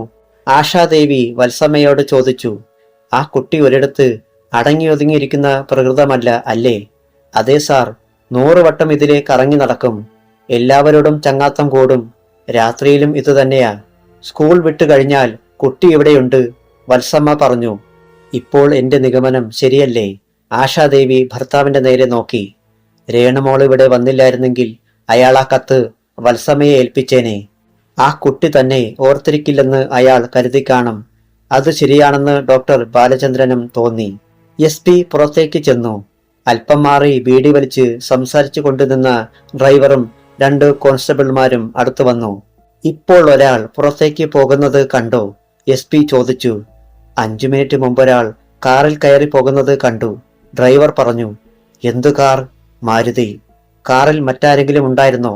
ശ്രദ്ധിച്ചില്ല. അവരിൽ നിന്ന് കൂടുതലൊന്നും ലഭിക്കുകയില്ലെന്ന് ആശാദേവിക്ക് തോന്നി. ഉടനെ ഒരു കാർ ഗേറ്റ് കടന്ന് വന്ന് നിന്നു. അതിൽ നിന്നൊരാൾ ഇറങ്ങി റിസപ്ഷൻ അടുത്തേക്ക് ചെന്നു. മാന്യനായ ഒരു വ്യക്തിയാണതെന്ന് ആശാദേവിക്ക് തോന്നി. ആശ അകത്തേക്ക് ചെല്ലുമ്പോൾ അയാൾ ഡോക്ടർ ബാലചന്ദ്രനുമായി സംസാരിക്കുന്നത് കണ്ടു. I am doctor Sivaprasad. താങ്കൾ ഡോക്ടർ ബാലചന്ദ്രനാണെന്നറിയാം. You are very famous. Thank you. Doctor ശിവപ്രസാദിന്റെ കൈപിടിച്ച് കുലുക്കിക്കൊണ്ട് ഡോക്ടർ ബാലചന്ദ്രൻ പറഞ്ഞു. ഇതെന്റെ ഭാര്യ ആശാദേവി. അവിടേക്ക് വന്ന ആശയെ ഡോക്ടർ പരിചയപ്പെടുത്തി. പുതിയ SP ആശാദേവി. ശബ്ദം ഫോണിലൂടെ കേട്ടിരുന്നു. കണ്ടതിൽ സന്തോഷം. ഡോക്ടർ ശിവപ്രസാദ് ആശയെ നോക്കി കൈകൂപ്പി. SP-യും. വളരെ മാന്യമായിട്ടാണ് അയാളുടെ പെരുമാറ്റം. ആശാദേവി ഓർത്തു.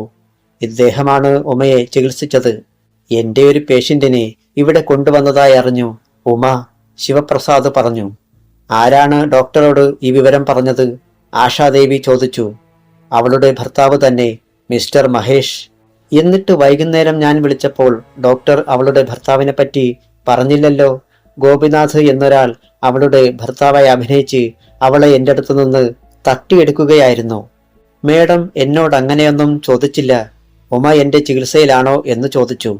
അതെയെന്നും ചിലപ്പോഴൊക്കെ ആ കുട്ടി വയലന്റ് ആകുമെന്നും ഞാൻ പറഞ്ഞു. അതൊക്കെ സത്യമാണ്. ആശാദേവിക്ക് മറുപടിയൊന്നുമില്ലായിരുന്നു. പക്ഷേ നിങ്ങളൊക്കെ കൂടി അവളെ കൊല്ലാൻ ശ്രമിക്കുകയായിരുന്നുവെന്നാണല്ലോ അവൾ പറഞ്ഞത്. അല്പം കഴിഞ്ഞ് ആശ പറഞ്ഞു. അതിനുത്തരം പറയും മുമ്പ് ഡോക്ടർ ശിവപ്രസാദ് ഡോക്ടർ ബാലചന്ദ്രനെ നോക്കി. ഡോക്ടർക്ക് ഡോക്ടറുടെ ഒരു രോഗിയെ കൊല്ലാൻ കഴിയുമോ? ഡോക്ടർ ബാലചന്ദ്രൻ മറുപടി പറഞ്ഞില്ല. ഡോക്ടർ ശിവപ്രസാദ് SP-യെ നോക്കി. അഥവാ ഒരു ഡോക്ടർക്ക് ഒരു രോഗിയെ കൊല്ലണമെങ്കിൽ ഒത്തിരി നേരമൊന്നും വേണ്ട.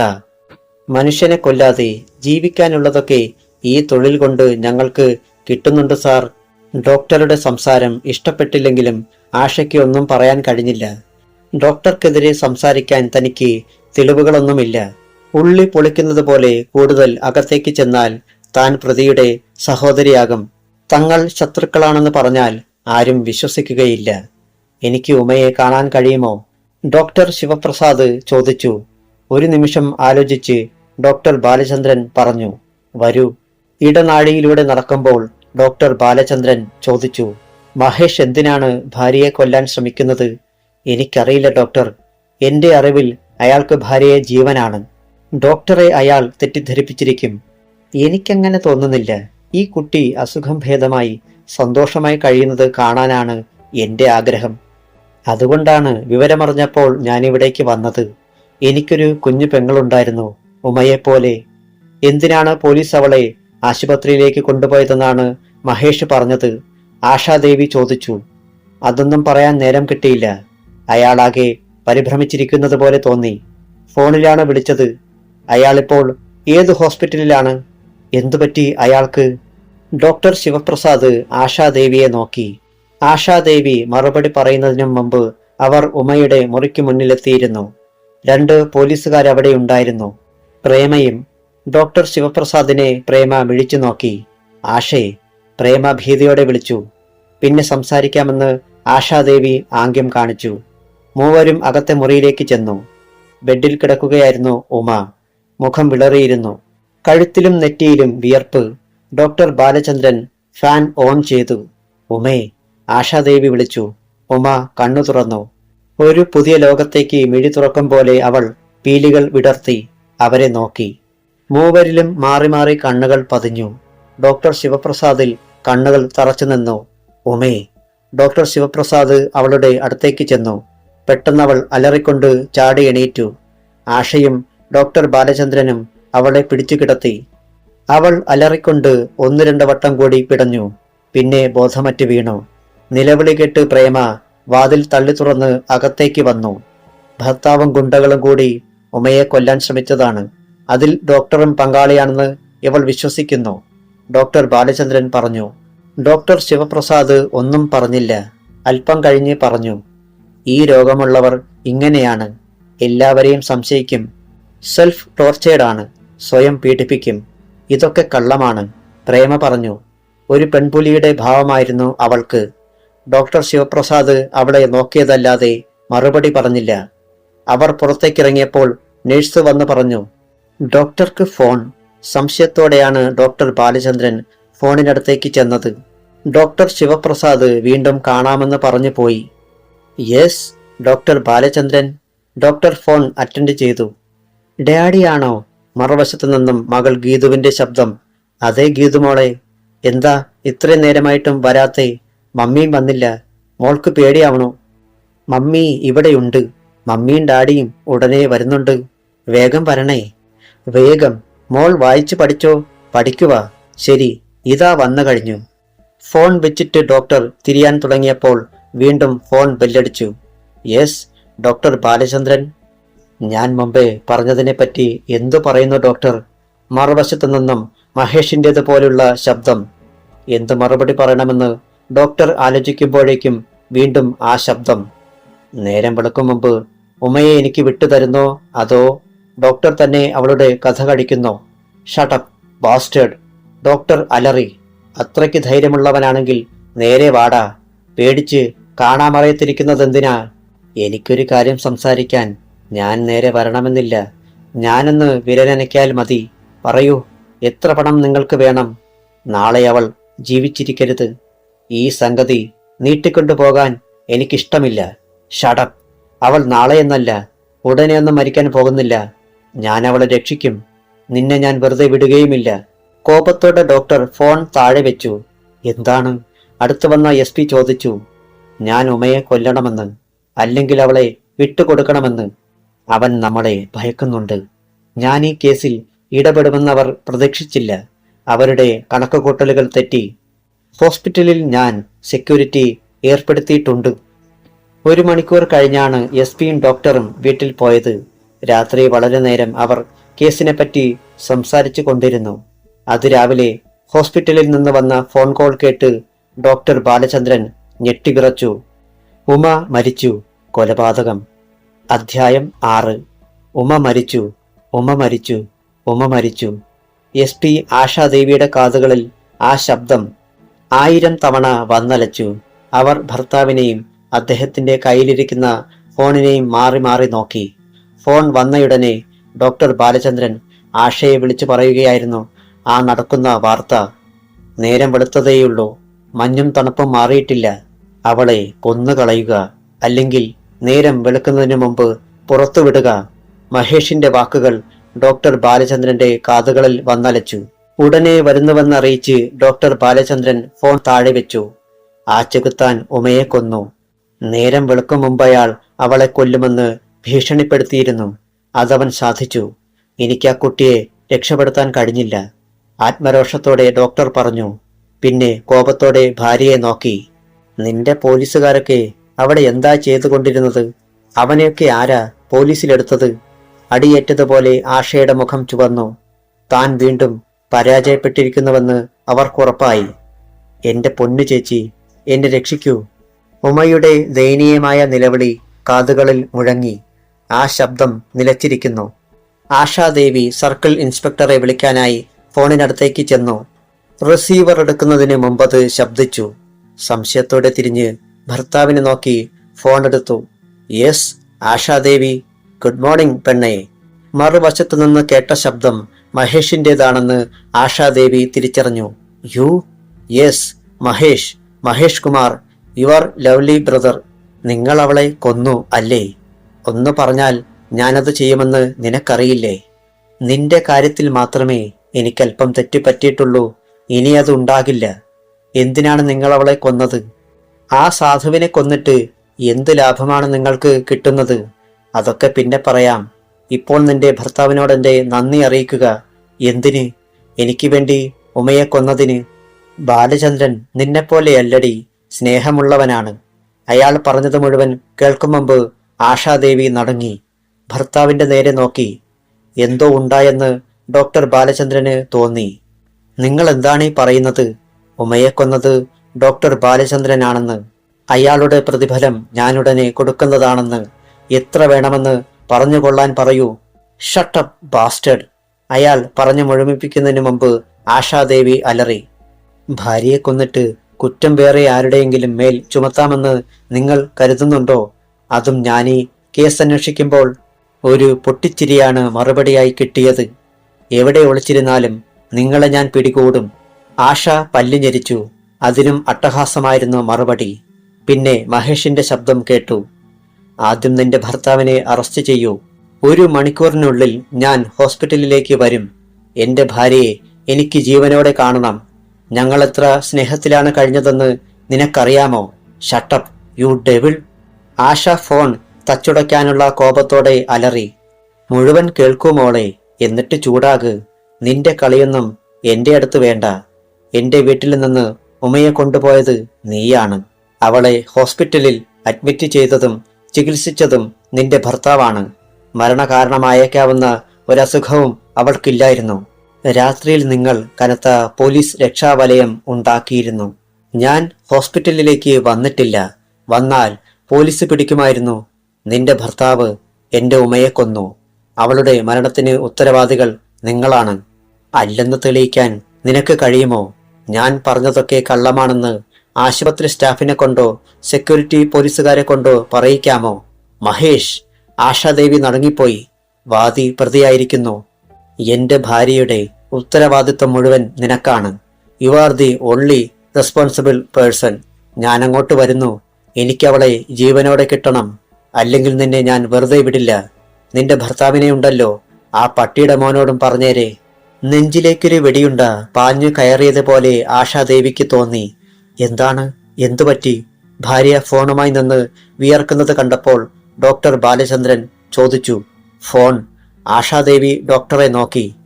ബാലേട്ടനാണോ ഉമയെ കൊന്നത്? ആ ചോദ്യവും ഭാവവും കണ്ട് ഡോക്ടർ ബാലചന്ദ്രൻ നടുങ്ങി. എന്താ ആഷേ ഇങ്ങനെ? നിനക്കെന്തു പറ്റി? എനിക്കൊന്നും പറ്റിയില്ല.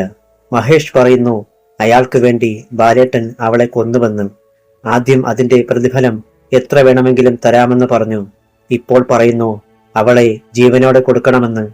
അവനല്ലേ അവളെ കൊന്നത്? അത് നമ്മൾ തെളിയിക്കണം. നമ്മുടെ കസ്റ്റഡിയിലായിരുന്നു കൊല്ലപ്പെട്ടയാൾ. തെളിയിക്കാൻ കഴിഞ്ഞില്ലെങ്കിൽ പിന്നെ നീയൊക്കെ എന്തിനാ ഈ കാക്കിച്ചട്ടയും ഇട്ടുകൊണ്ട് നടക്കുന്നത്? നിനക്കറിയില്ലേ കുറ്റവാളി ആരാണെന്ന്?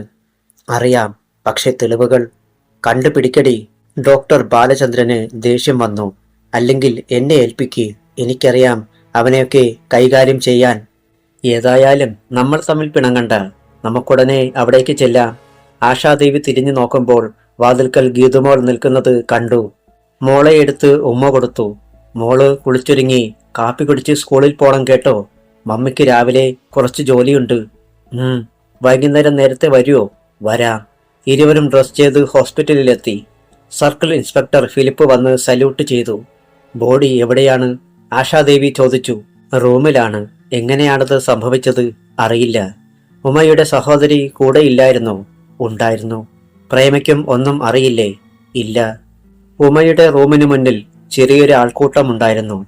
എസ് പിയും ഡോക്ടർ ബാലചന്ദ്രനും വരുന്നത് കണ്ടപ്പോൾ അവരകന്നു നിന്നു.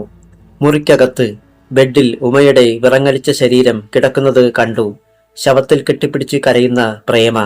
ആഷയെ കണ്ടപ്പോൾ അവൾ നിറകണ്ണുകൾ തിരിച്ചു നോക്കി. എന്റെ ചേച്ചിയെ രക്ഷിക്കാമെന്ന് പറഞ്ഞിട്ടെന്തിയെ ആഷേ? എസ് പി പ്രേമയെ ആശ്വസിപ്പിച്ചിട്ട് ശവശരീരം പരിശോധിച്ചു.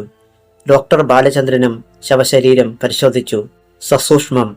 ശരീരത്തിലെങ്ങും ഒരു മുറിവുമില്ല. ശ്രദ്ധിക്കത്തക്കതായി. കടവായിൽ നിന്നും ഉമിനീർ ഒലിച്ചിറങ്ങിയതായി കണ്ടു. എപ്പോഴാണ് ഉമ മരിച്ചുവെന്നറിഞ്ഞത്? ഡോക്ടർ ബാലചന്ദ്രൻ പ്രേമയുടെ നേരെ നോക്കി. രാവിലെ. പ്രേമ പറഞ്ഞു. ഇന്നലെ രാത്രിയിൽ ആരൊക്കെയാണ് മുറിയിൽ ഉണ്ടായിരുന്നത്? ഞാൻ മാത്രം. ആരും മുറിയിൽ വന്നില്ലേ? ഇല്ല. ഇതൊരു സ്വാഭാവിക മരണമാണോ? എസ് പി ഡോക്ടറുടെ മുഖത്തേക്ക് നോക്കി. യാതൊരു തെളിവുമില്ലാത്ത ആ സ്ഥിതിക്ക് ഇതൊരു സ്വാഭാവിക മരണമാണെന്ന് കരുതാം. പക്ഷേ ഉമ മരിക്കാൻ യാതൊരു കാരണവും ഞാൻ കാണുന്നില്ല. അപകടനില തരണം ചെയ്തുവെന്ന് ഉറപ്പായ ശേഷമാണ് ഞാൻ പോയത്. ഡോക്ടർ ബാലചന്ദ്രൻ പറഞ്ഞു. പോസ്റ്റ്മോർട്ടത്തിന് ശേഷമേ എന്തെങ്കിലും പറയാൻ പറ്റൂ. ഫിലിപ്പ്. ആശാദേവി വിളിച്ചു. Yes sir. CI മുന്നോട്ട് വന്നു. ഹോസ്പിറ്റൽ ജീവനക്കാരെ ചോദ്യം ചെയ്തോ? ചെയ്തു. ഒരു വിവരവും കിട്ടിയില്ല. അവർ മറച്ചു വെക്കുന്നതാണോ? അങ്ങനെ തോന്നിയില്ല. രാത്രി വേറെ ആരാണ് ഈ മുറിയിലേക്ക് വന്നത്? ആരും വന്നില്ല. ഉമ പുറത്തേക്ക് പോയോ? ഇല്ല. പ്രേമയോ? ഇല്ല. ഇന്നലെ ഡ്യൂട്ടിയിലുണ്ടായിരുന്ന പോലീസുകാരൊക്കെ ഇന്നും ഉണ്ടല്ലോ അല്ലേ? ഉണ്ട്. ശരി. ആരെങ്കിലും പരിങ്ങി നിൽപ്പുണ്ടോ എന്ന് ശ്രദ്ധിച്ചു കൊള്ളണം. സംശയകരമായി ആരെ കണ്ടാലും കസ്റ്റഡിയിലെടുക്കണം. Yes sir. Doctor Balachandran S പിയെ മുറിയിലേക്ക് കൊണ്ടുപോയി. ആഷയ്ക്കെന്തു തോന്നുന്നു? എനിക്കൊന്നും മനസ്സിലാകുന്നില്ല. പോസ്റ്റ്മോർട്ടം റിപ്പോർട്ടിന്റെ അടിസ്ഥാനത്തിലെ മുന്നോട്ട് നീങ്ങാൻ പറ്റൂ. ആശാദേവി പറഞ്ഞു. പ്രേമയ്ക്ക് ചേച്ചിയോട് എന്താണിത്ര വൈരാഗ്യം? ഡോക്ടറുടെ ചോദ്യം കേട്ട എസ് പി അമുഖത്തേക്ക് നോക്കി. എന്താണ് ഉദ്ദേശിക്കുന്നത്? പ്രേമയെപ്പറ്റി നമുക്ക് കൂടുതൽ അറിവൊന്നുമില്ല. ഉണ്ടോ? ഇല്ല. ഇന്നലെ അവൾ മാത്രമേ രോഗിയുടെ മുറിയിലുണ്ടായിരുന്നുള്ളൂ. അതെ. ഉറക്കത്തിൽ തലയണ മുഖത്തമർത്തി ശ്വാസം മുട്ടിച്ച് പ്രേമ ഉമയെ കൊന്നതായി കൂടെ? ഡോക്ടർ ബാലചന്ദ്രൻ ചോദിച്ചു. പ്രേമയെ നമ്മൾ വിശ്വസിക്കുന്നതെന്തിന്? ബാലേട്ട, എസ് പിക്കത് വിശ്വസിക്കാൻ കഴിഞ്ഞില്ല. പ്രേമയെ പൊതിഞ്ഞ് എന്തൊക്കെയോ രഹസ്യങ്ങളുള്ളതായി എനിക്കുറപ്പുണ്ട്. അവളത്ര റെഡി പുള്ളിയൊന്നുമല്ല. അവളും മഹേഷിന്റെ ആളായിക്കൂടെ? അവൾ പറഞ്ഞിട്ടുള്ളതെല്ലാം കെട്ടുകഥകളാണെങ്കിലോ? സംഗതികൾ തലകുത്തി മറിയുകയാണെന്ന് എസ് പിക്ക് തോന്നി. ആശാദേവി സംസാരിക്കാൻ തുടങ്ങുന്നതിന് മുമ്പ് ഹാഫ് ഡോർ തള്ളി തുറന്ന് ഒരാൾ അകത്തേക്ക് വന്നു. മഹേഷ് കുമാർ, ശത്രുവായ ചേട്ടൻ. ഡോക്ടർ ബാലചന്ദ്രനും എസ് പി ആശാദേവിയും അറിയാതെ എഴുന്നേറ്റ് പോയി. മുണ്ടും ഷർട്ടുമാണ് അയാൾ ധരിച്ചിരിക്കുന്നത്. ഷർട്ടിന്റെ ഇടതുകൈ ഇട്ടിട്ടില്ല. വെറുതെ പുതച്ചിരിക്കുകയാണ്. ഷർട്ട് തോളിൽ നിന്നും ഊർന്നു വീണപ്പോൾ കൈയുടെ ഉരത്തിൽ മുറിവ് വെച്ച് കെട്ടിയിരിക്കുന്നത് അവൾ കണ്ടു. പഞ്ഞിയും തുണിക്കുമിടയിൽ ചോരയുടെ ചുവപ്പ് നിറം. തന്റെ വെടിയുണ്ട തുളച്ചു കയറിയതാണവിടെ. ആശാദേവി ഓർത്തു. അയാളുടെ പിന്നിൽ 2-3 ആളുകൾ നിൽക്കുന്നതവൾ കണ്ടു. Where is my wife? എന്റെ ഭാര്യ എവിടെ? മഹേഷ് കുമാർ ചോദിച്ചു മുറിവേറ്റതുപോലെയുള്ള സ്വരത്തിൽ. തീ പാറുന്ന കണ്ണുകളോടെ എസ് പി ആശാദേവിയും ഡോക്ടർ ബാലചന്ദ്രനും അയാളെ നോക്കി. ആശയുടെ വിരലുകൾ തോക്കിലേക്ക് നീളുന്നത് ഡോക്ടർ ശ്രദ്ധിച്ചു. നിമിഷങ്ങൾ. പൊട്ടാൻ വെമ്പി നിൽക്കുന്ന നിമിഷങ്ങൾ. അധ്യായം 7. മഹേഷ് ഉപദ്രവിക്കാനാണ് ഭാവമെങ്കിൽ വെടിവെക്കാനും തിരിച്ചടിക്കാനും തയ്യാറായാണ് ഡോക്ടറും എസ് പിയും നിന്നത്.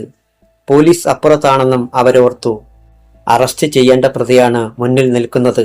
പക്ഷേ ഈ സാഹചര്യത്തിൽ മഹേഷിന്റെ പിന്നിൽ നിൽക്കുന്നവരുടെ വസ്ത്രങ്ങൾ കണ്ടപ്പോൾ അവർ രാഷ്ട്രീയ സ്വാധീനമുള്ളവരാണെന്ന് ആശാദേവിക്ക് തോന്നി.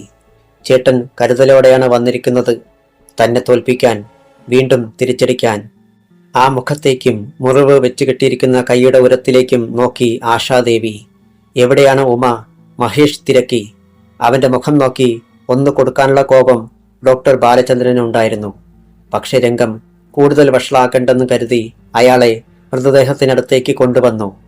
ഉമയുടെ ശവശരീരം കണ്ട് മഹേഷ് തിരക്കി. എങ്ങനെയാണിവൾ മരിച്ചത്? അത് നിങ്ങൾക്കറിയില്ലേ? ഡോക്ടർ ബാലചന്ദ്രൻ അയാളുടെ മുഖത്തേക്ക് നോക്കി. ഉമയുടെ ഉത്തരവാദിത്വം നിങ്ങൾക്കാണ്. ഡോക്ടറുടെ കസ്റ്റഡിയിൽ വെച്ചാണ് ഇവൾ മരിച്ചത്, അല്ലെന്ന് നിങ്ങൾക്ക് പറയാമോ? ഡോക്ടർ ബാലചന്ദ്രൻ മഹേഷിനെയും കൂടെയുണ്ടായിരുന്നവരെയും നോക്കി. ആശാദേവി എന്തോ പറയാൻ തുടങ്ങിയപ്പോൾ മഹേഷ് സംസാരിച്ചു. നിന്നെയും ഞാൻ വെറുതെ വിടില്ല. ഭർത്താവിനെ രക്ഷിക്കാൻ ശ്രമിച്ചാൽ തൊപ്പി ഞാൻ തെറിപ്പിക്കും. You shut up. ആശാദേവി പല്ലുഞെരിച്ചു. ഉമയുടെ മരണത്തിന് ഉത്തരവാദി ആരാണെന്ന് നിങ്ങൾക്കറിയില്ല അല്ലേ? കുറ്റവാളിയെ ഞാൻ പിടിക്കും. അവൻ രക്ഷപ്പെട്ടുവെന്നൊന്നും കരുതണ്ട. നിരപരാധിയെ കുരുക്കാമെന്നും കരുതണ്ട. മഹേഷ് ഉമയുടെ മൃതദേഹത്തിൽ നിന്നും കണ്ണുകൾ ആഷയുടെ മുഖത്തേക്ക് മാറ്റി. നിന്റെ വായി ഞാൻ മൂടിക്കെട്ടും. നീ കാണാത്ത പുതിയ കരുക്കളാണിത്. വേലി വിളവ് തിന്നാൽ ആരും അറിയില്ലെന്ന് കരുതിയോ? നിരപരാധിയെ പിടിച്ച് സ്റ്റേഷനിൽ വെച്ച് തല്ലിക്കൊന്ന് കെട്ടിത്തൂക്കിയ പാരമ്പര്യം നിങ്ങൾക്കുണ്ട്. പക്ഷേ ഇത് ആത്മഹത്യയാക്കാൻ നിങ്ങൾക്ക് കഴിയുമോ? This is a murder. ഇതിനുത്തരവാദിത്തപ്പെട്ടവർ നിങ്ങളാണ്. നിങ്ങളെ കൊണ്ട് ഞാനതിൻ്റെ സമാധാനം പറയിക്കും. എനിക്കെൻ്റെ ഭാര്യയെ തിരിച്ചു കിട്ടണം. എനിക്ക് വേണ്ടത് നീതിയാണ്. ഇന്ത്യൻ പീനൽ കോഡിൽ അതിന് വകുപ്പുണ്ട്. ഇല്ലെന്ന് നിഷേധിക്കാമോ? കൈ ചൂണ്ടിയാണ് മഹേഷ് സംസാരിച്ചത്. ആശാദേവി വിയർത്തുപോയി. ആ മുഖം അടിച്ചു പൊളിക്കാൻ കൈ തരിച്ചതാണ്. കൈയെന്ന് ചലിപ്പിച്ച് ആംഗ്യം കാണിച്ചാൽ CIയും SIയും അയാളെ പിടിച്ച് വെളിയിൽ തള്ളും. പക്ഷേ ഒന്നിനും കഴിഞ്ഞില്ല. എന്തു ചെയ്യണമെന്ന് ചിന്തിക്കാൻ ആശാദേവി സമയമെടുത്തപ്പോൾ പ്രേമ അവിടേക്ക് കടന്നു വന്നു. You scoundrel, devil, bastard. വായിൽ വന്നതൊക്കെ വിളിച്ചു പറഞ്ഞുകൊണ്ട് അവൾ മഹേഷിന്റെ ഷർട്ടിൽ കൂട്ടിപ്പിടിച്ചുലച്ചു. അയാളുടെ മുറിവ് വേദനിച്ചു. എടാ, നീയാണെന്റെ ചേച്ചിയെ കൊന്നത്. നീയാണ്. നിന്നെ ഞാൻ വെറുതെ വിടില്ല. എന്റെ ഉമയെ കൊന്നത് നീയാണടാ പിശാചേ. അയാളുടെ ഇരുകരണത്തും അവൾ മാറി മാറി പ്രഹരിച്ചു. മഹേഷ് വേദന കൊണ്ട് പുളഞ്ഞുപോയി. അയാൾ അവളെ വാതിൽക്കലേക്ക് തള്ളിത്തെറിപ്പിച്ചു. പിടഞ്ഞെണീറ്റു വീണ്ടും മുന്നോട്ട് കുതിച്ച പ്രേമയെ പോലീസുകാർ പിടിച്ചു മാറ്റി. അവനാ എന്റെ ചേച്ചിയെ കൊന്നത്, അവനാ. പ്രേമ കൈചൂണ്ടി നിലവിളിച്ചു. മഹേഷ് വേദനിക്കുന്ന മുറിവിൽ അമർത്തിപ്പിടിച്ചുകൊണ്ട് പുറത്തേക്ക് പോയി. കൂടെയുണ്ടായിരുന്നവരും ഒപ്പം ചെന്നു. ആശാദേവി ഉടനെ CI ഫിലിപ്പിനെ വിളിച്ചു. 2 പോലീസുകാരെ മഫ്റ്റിയിൽ അവരുടെ പിന്നാലെ അയക്കണം. ഷാഡോ ചെയ്ത് അവരുടെ എല്ലാ പ്രവർത്തനങ്ങളും റിപ്പോർട്ട് ചെയ്യണം. അതിന്റെ ചുമതല നിങ്ങൾക്കാണ്. Yes sir. CI ഉടനെ വേണ്ട ഏർപ്പാടുകൾ ചെയ്തു. പ്രേമയാണത് ചെയ്തതെന്ന് എനിക്ക് തോന്നുന്നില്ല. ഡോക്ടറുടെ മുറിയിൽ വെച്ച് ആശാദേവി പറഞ്ഞു. അവൾക്കൊരിക്കലും ഉമയെ കൊല്ലാൻ കഴിയില്ല. തെളിവില്ലാത്തതിനാൽ ഞാനത് സമ്മതിക്കാം. ഡോക്ടർ ബാലചന്ദ്രൻ പറഞ്ഞു. നമ്മളെ നശിപ്പിക്കാൻ തന്നെയാണ് മഹേഷ് തീരുമാനിച്ചിരിക്കുന്നത്. അവന് നമ്മോടുള്ള പക ഇനിയും കെട്ടടങ്ങിയിട്ടില്ല. അവനെ ഇനിയൊരിക്കലും കാണരുതെന്ന് കരുതിയ നമ്മൾ വീണ്ടും അവന്റെ മുന്നിൽ തന്നെ വന്നു. ഡോക്ടർ സിഗരറ്റ് പുകച്ചിട്ട് ചാരം ആസ്ട്രയിൽ തള്ളി. നിനക്ക് ഏത് നേരത്താണ് ഈ കേസുമായി ബന്ധപ്പെടാൻ തോന്നിയത്? പിന്നെ ഒരു സ്ത്രീ കൊല്ലുന്നുവെന്ന് പറഞ്ഞ് എന്റെ ഓഫീസിൽ വന്നാൽ ഞാൻ വെറുതെ ഇരിക്കണോ? അവളെ കൊല്ലാൻ കൂട്ടുനിൽക്കണോ? അറിയാമോ, ഇരട്ടക്കൊലപാതകമാണ് നടന്നത്. അവളുടെ വയറ്റിൽ ഒരു തെറ്റും ചെയ്യാത്ത ഒരു കുരുന്നു ജീവനുണ്ട്. ആ കുഞ്ഞിന്റെ കരച്ചിൽ കേൾക്കുന്നില്ലേ ബാലേട്ടൻ? ആവേശത്തോടെയാണ് ആശാദേവി ചോദിച്ചത്. Cool down dear. ഡോക്ടർ സമാധാനിപ്പിച്ചു. എനിക്കറിയാം നിന്റെ ഭാഗത്താണ് ശരിയെന്ന്. പക്ഷേ അവനിപ്പോൾ നമുക്ക് ചെക്ക് പറഞ്ഞിരിക്കുകയാണ്. അവൻ പത്രക്കാരെയും നാട്ടുകാരെയും ഇളക്കിയാൽ കൊലപാതകത്തിന് സമാധാനം പറയേണ്ടി വരും, അറിയാമോ? പക്ഷേ മരണം എങ്ങനെയാണ് സംഭവിച്ചതെന്ന് പോസ്റ്റ്മോർട്ടത്തിലേ അറിയാൻ പറ്റുകയുള്ളൂ. ആരും ആ മുറിയിലേക്ക് വന്നിട്ടില്ല. എനിക്ക് നിങ്ങളുടെ പോലീസിനെയും സംശയമുണ്ട്. ബാലേട്ടന് എല്ലാവരെയും സംശയമാണ്. രാത്രി മുഴുവൻ പ്രേമ മുറിയിലുണ്ടായിരുന്നു. പോലീസുകാരും അകത്തു വന്നെന്ന് അവൾ പറയുന്നില്ല. അവൾ ഉറങ്ങിക്കാണും. ഇല്ല, എന്നാൽ അവൾ തന്നെയാണത് ചെയ്തത്. ആശാദേവി ഡോക്ടറുടെ മുഖത്തേക്ക് നോക്കി. പോസ്റ്റ്മോർട്ടം റിപ്പോർട്ട് വരട്ടെ, അതിനുശേഷം ഞാൻ പറയാം എന്താ സംഭവിച്ചതെന്ന്. ഡോക്ടർ ബാലചന്ദ്രന്റെ അടുത്ത് ഒരുത്തനും കള്ളക്കളി കളിച്ച് നേടണ്ട. ജീവൻ കൊടുത്താലും ഞാനത് കണ്ടുപിടിക്കും.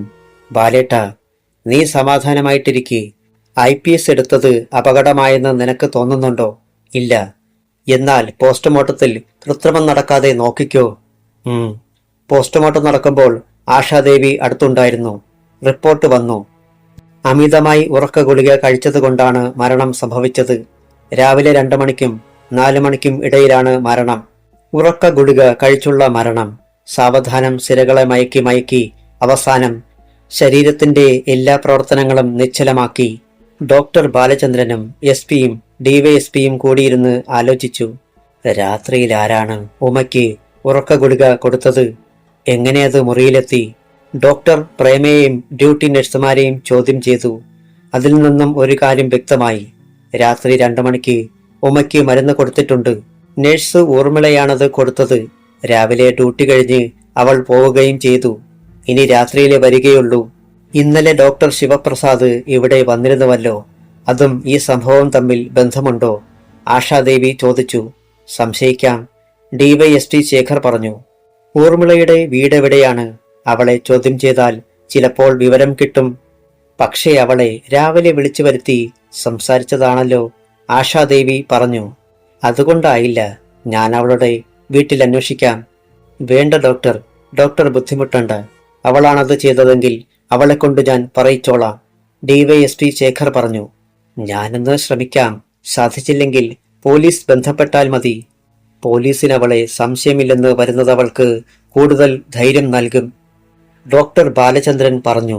നിങ്ങൾ മറ്റേർപ്പാടുകൾ ചെയ്തു കൊള്ളുക. ഡോക്ടർ ബാലചന്ദ്രന് ഊർമിളയുടെ വീടറിയില്ലായിരുന്നു. ഹോസ്പിറ്റൽ സ്റ്റാഫിൽ നിന്നാണ് എല്ലാ വിവരങ്ങളും ശേഖരിച്ചത്. 28 വയസ്സുണ്ടവൾക്ക്.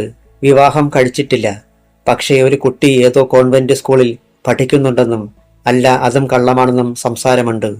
ഒന്ന് സത്യമാണ്, പുരുഷന്മാരെ ആകർഷിക്കാൻ തക്ക ശരീരവും സൗന്ദര്യവും അവൾക്കുണ്ട്. ഡോക്ടർ റോഡിൽ കാർ നിർത്തി. വീടിന് നേരെ നടന്നു ചെന്നു. സാമാന്യം വലിയ ഒരു നില കെട്ടിടമായിരുന്നു അത്. ചുറ്റും മാവും പ്ലാവും വളർന്നു നിൽക്കുന്നു. കോഴികൾ കരിയിലകൾ ചികഞ്ഞ് കൊത്തിപ്പറക്കുന്നു. സമീപത്തെങ്ങും ആരുമില്ലായിരുന്നു. മുറ്റത്തെത്തിയ ഡോക്ടർ ബാലചന്ദ്രൻ ചുറ്റും നോക്കി. ആരുമില്ല. വരാന്തയിൽ കയറി ബെല്ലിന്റെ സ്വിച്ച് കാണാഞ്ഞതുകൊണ്ട് വാതിലിൽ മുട്ടാനാഞ്ഞു. അപ്പോൾ അകത്തുനിന്ന് ശബ്ദം കേട്ടു. എന്തോ മറിയുന്ന ശബ്ദം. സംസാരം. എടി, ഞാൻ പറഞ്ഞതുപോലെ അനുസരിച്ചോണം, അല്ലെങ്കിൽ നിന്നെ ഞാൻ കൊന്ന് പട്ടിക്കിട്ട് കൊടുക്കും. പുരുഷ ശബ്ദം. നിങ്ങളെന്നെ ഭീഷണിപ്പെടുത്തുകയാണോ? സ്ത്രീ ശബ്ദം. ഒരടിയുടെ ശബ്ദമാണ് പിന്നീട് കേട്ടത്. ഒപ്പം ഒരമർത്തിയ നിലവിളിയും. അതേടി, ഭീഷണിപ്പെടുത്തുക മാത്രമല്ല, പറഞ്ഞ പോലെ ചെയ്യുകയും ചെയ്യും. കാണണോ നിനക്ക്? നിശബ്ദത. നീ നല്ല കുട്ടിയാണെന്ന് എനിക്കറിയാം. പക്ഷേ ഒരിക്കലും ആ രഹസ്യങ്ങൾ നീ പുറത്തു വിടാതിരിക്കാൻ ഇതൊരു ഓർമ്മയായിരിക്കട്ടെ. കരയണ്ട, ഞാൻ രാത്രി വരാം. ആ ശബ്ദം എവിടെയോ കേട്ടിട്ടുള്ളതുപോലെ ഡോക്ടർ ബാലചന്ദ്രന് തോന്നി. താൻ തേടിയ വള്ളികളിതാ കാലിൽ ചുറ്റിയിരിക്കുന്നു. ഉമയെ കൊന്ന കൈകളാണത്. ഇനി അവരെ വിടരുത്. ഡോക്ടർ വാതിലിൽ തട്ടുന്നതിനു മുമ്പ് അത് തുറക്കപ്പെട്ടു. പുറത്തേക്ക് വരാനാഞ്ഞ മനുഷ്യനെ ഡോക്ടർ ബാലചന്ദ്രൻ കണ്ടു. ഡോക്ടർ ശിവപ്രസാദ്. പിന്നിൽ നഴ്സ് ഊർമിള. പ്രേതത്തെ കണ്ടതുപോലെ അവരുടെ മുഖം വിളറി വെളുത്തു. ഡോക്ടർ ശിവപ്രസാദ് തന്റെ മേൽ ചാടി വീഴാനായി തയ്യാറെടുക്കുന്നത് ഡോക്ടർ ബാലചന്ദ്രൻ മനസ്സിലാക്കി. തുടരും.